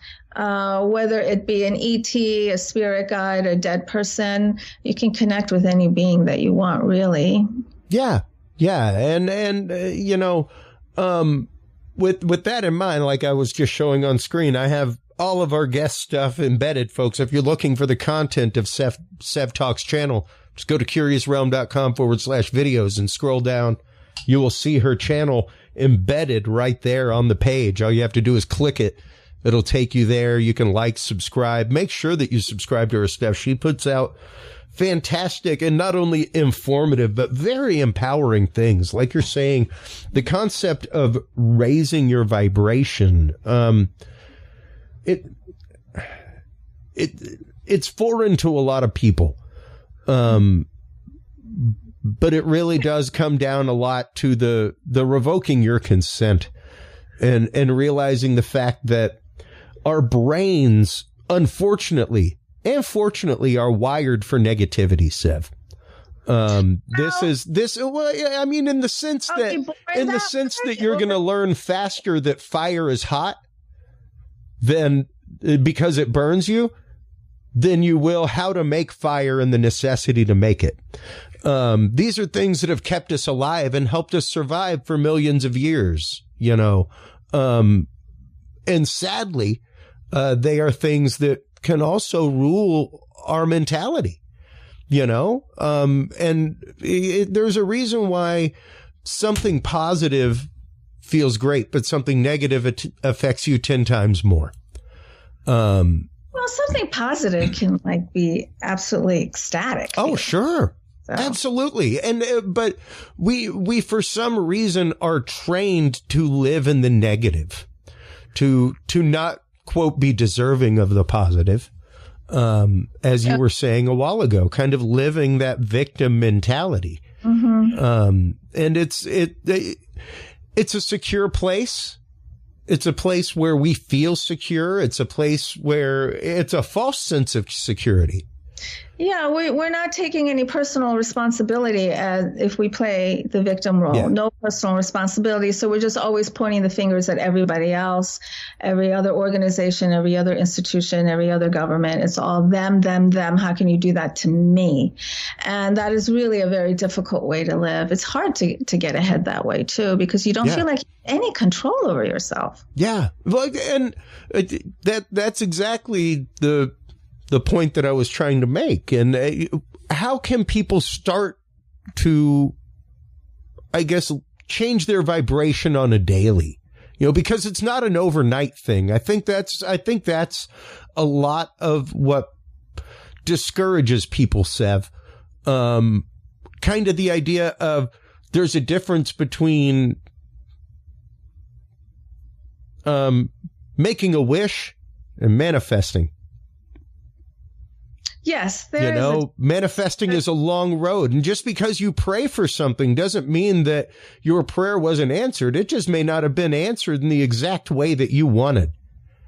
Yes. That's why I say that if there's something that you want, let's go for the feeling of it, not the thing of it. Yes. What feeling does that car give you? Well, because it's not just that car that'll give you that feeling. Many other things can give you that feeling too. You're going after that feeling, not really that car. So let's figure out the feeling that you want to experience and have. Focus on that and then allow other things to come to you aligned with that feeling. It might not be a car. It might be something else. Oh, we'll get to the car. It might be another car. It could be a house. It could be whatever. It could be something else. The car, the house, it'll all happen, but it ain't going to happen tomorrow. Well, and you've got to have a realistic vision trail there. It's small baby steps and learning to see and accept the positivity in small things every day. You have to put in the work. Yeah. You have to put in the work. And the work does yield results. It's not a waste of time. No. And so you would ask, how can someone raise their frequency day by day? The first step is just to be aware that you have frequency, that you are frequency. And then the second step is to have the desire to raise your frequency. It can be done in so many different ways. What kind of books do you read? Do you read books about murder and death? What kind of TV shows do you watch? Is it all about these hospital shows where people are dying or people are being killed, or other shows, these cop shows? I mean, there's just so much murder and death on TV. These video games, what kind of video games are you playing? Are you exploding people's heads? What kind of food are you eating? Are you eating low vibe food, which tends to be packaged and processed? Also animals. If you're eating animals, you are ingesting a lot of bad things, not only from a vibrational viewpoint, but also from a chemical viewpoint. What kind of music are you listening to? Are you listening to music that is soothing and positive and loving, or are you listening to music degrading women and talking about killing cops? So it's all of that. And you can just keep on going with that. And just if you're paying attention to that, I'm not going to read that book because that book's all about murder. Why do I want to read that book?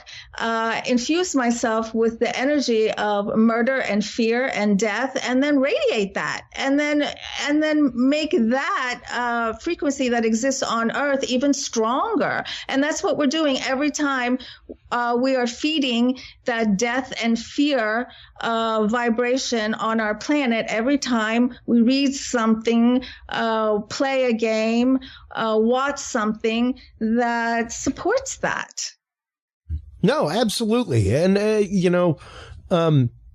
music especially, that's a huge one. I listen to a lot. I mean, hey, just earlier this morning, I was listening to the album Vulgar Display of Power by Pantera.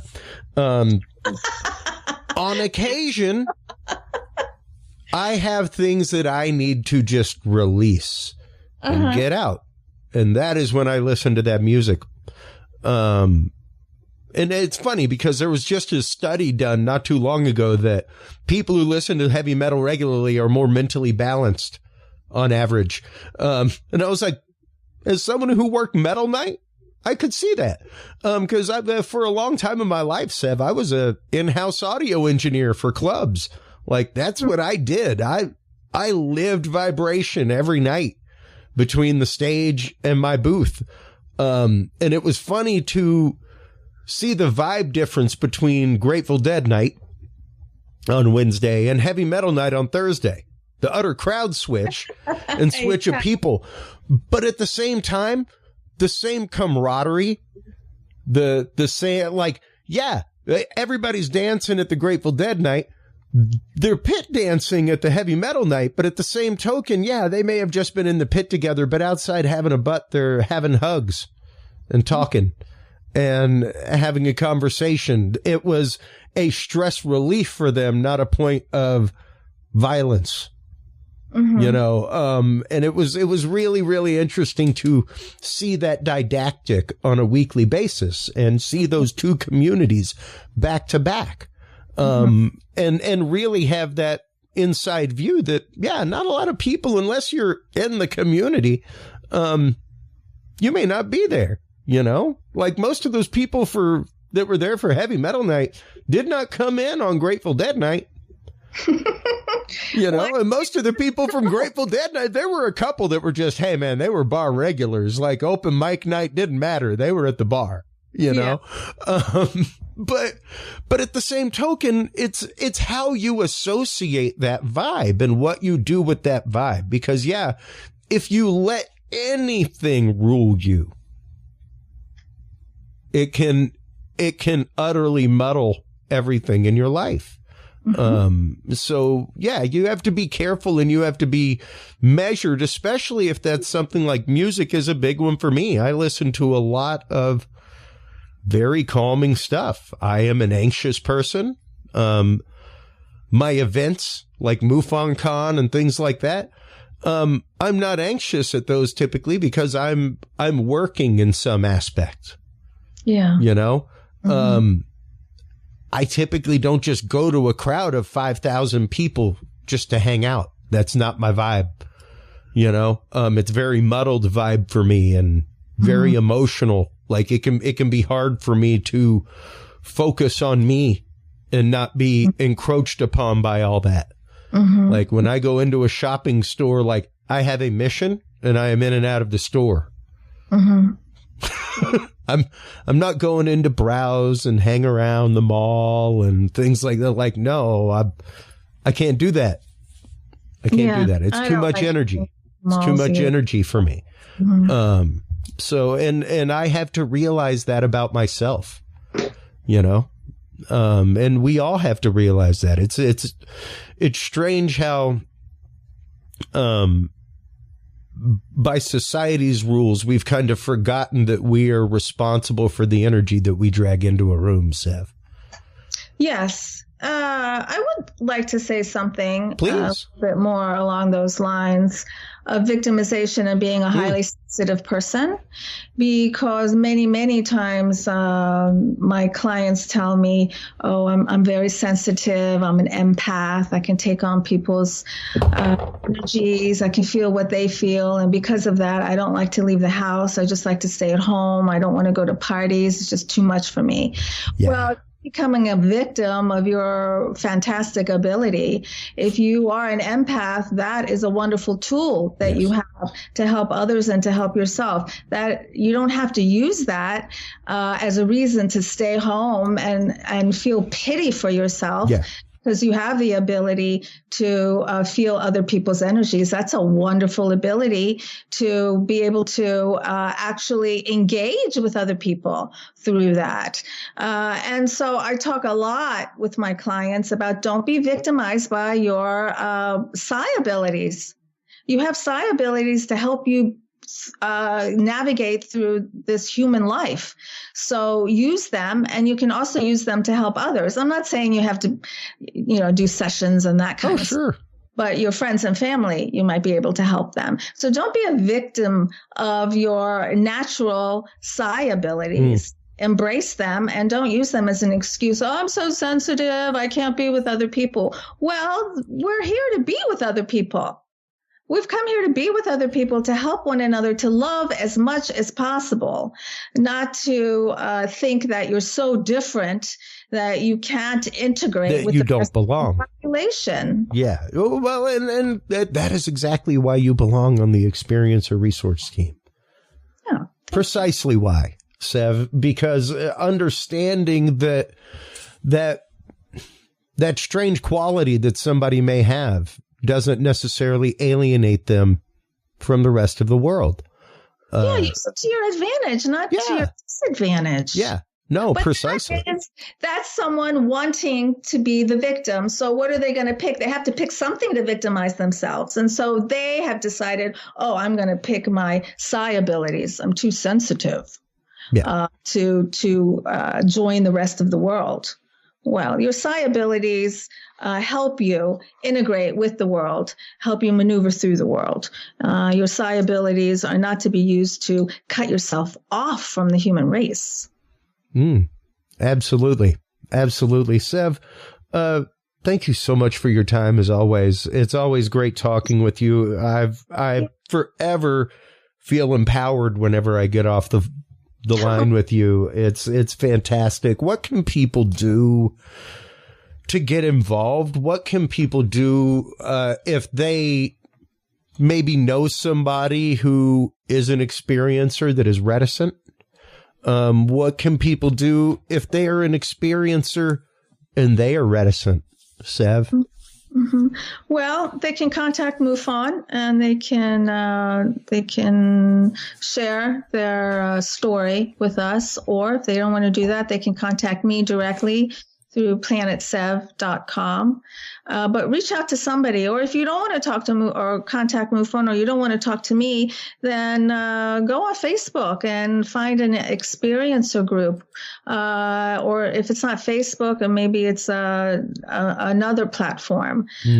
But at first, when you join these platforms, you don't have to talk. You can just listen. Yeah. No one's forcing you to come out immediately. It could take some time. It took me some time. It took me years and decades to come out. Decades. Yeah. And so I don't want it to take decades for other people. Yeah, precisely. It's, and what a beautiful mission for you to be there to help people once again with this experience when it happens to them, because it is, I have not had I've had the UFO experience. I have seen a flying object that I could not identify, most definitely. Wasn't a ball of light, wasn't a ship or craft or anything like that, just an amorphous blob in the sky. It was really wild.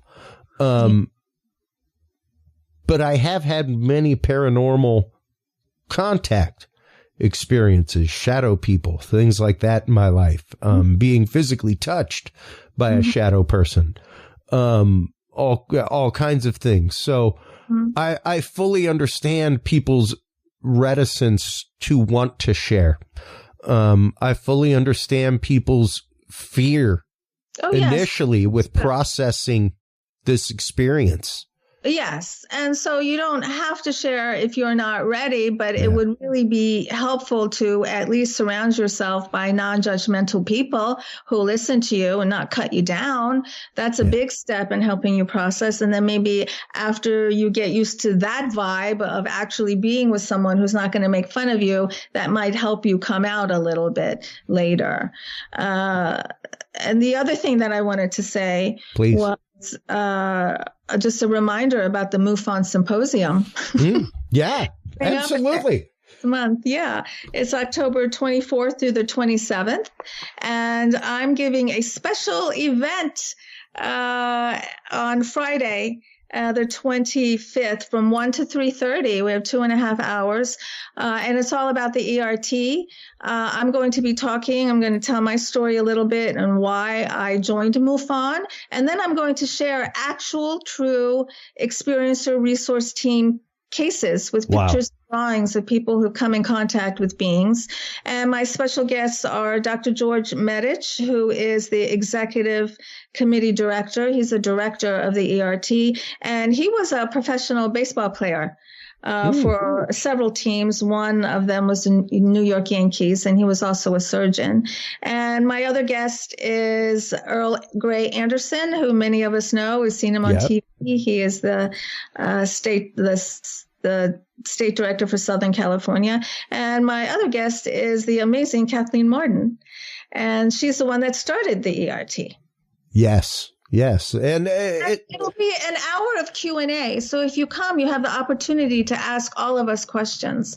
And we're going to discuss the mental, the spiritual, and the physical effects of ET contact on the individual and on society. So if you are an experiencer, if you know someone who is, or if you're not, but you're just interested in this reality, this is really an excellent talk for you to come and participate in. Absolutely. The last year was my first MUFON symposium. I don't know if I guess someday I will join the atomic universe, and I will have attended my last, but it will be a long time. Sev, I intend to be there every year. I intend to sponsor every year that I can. This year it's a little exciting because it's closer to the East Coast. They're usually not this close to the East Coast. It's in Cincinnati. Yeah. So for those of you who don't want to fly all the way out to the West Coast for a MUFON symposium. Or to Denver. Here.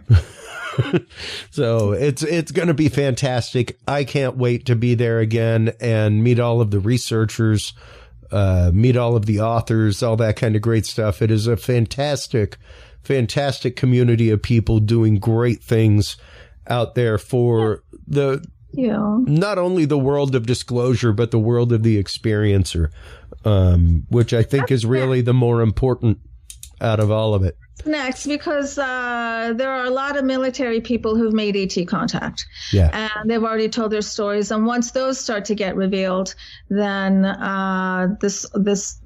this whole reality is going to start shifting into the abductee, contactee phenomenon. Yeah, precisely. Sev, once again, thank you so much for your time. Please do hold the line while we close things out. While you are online checking out everything from MUFON, folks, make sure to stop on by MUFON and check out the symposium. Make sure to stop on by Sev's website, planetsev.com. Subscribe to her channel, Alien Spirit with Sev. You can find that channel right there on CuriousRealm.com. CuriousRealm.com/videos is where we have all of the YouTube channels of our guests embedded right there for you to easily find and subscribe to, folks. While you are online checking that out, make sure to stop on by CuriousRealm.com/story. That is where you can share your story and experience of the paranormal, UFO, or ET contact. If you have seen or experienced a cryptid or Bigfoot, if you are a targeted individual or a government whistleblower, you can leave pictures there, video, audio. Tell us about your experience, and we will present your case to our experts and hopefully get you some answers, folks. Thank you so much, as always, for tuning in. Thank you so much for having the conversations, everybody. That is what is important in our world, is open minds and open hearts. Not trying to convince people of paradigms, but trying to change paradigms through simply being and being right and proper with each other in the world. Take care of yourselves, take care of each other, and remember, everybody, stay curious. We'll talk to you soon. Bye-bye. Thank you for tuning in to this episode of The Curious Realm. Stay tuned for more guests, forbidden topics, and hidden truths. Download the official Curious Realm app and view the Knowledge Vault on our website, CuriousRealm.com. Follow us on social media by searching Curious Realm. Curious Realm is available on your favorite podcast services, as well as YouTube, Roku, Amazon Fire, and Apple TV through the APR TV app, available on all app markets. Curious Realm is a proud member of the HC Universal Network family of podcasts. For more great content or to become a sponsor of Curious Realm or other podcasts, visit hcuniversalnetwork.com today. Thanks for listening. Stay curious. And remember, the other side is always watching.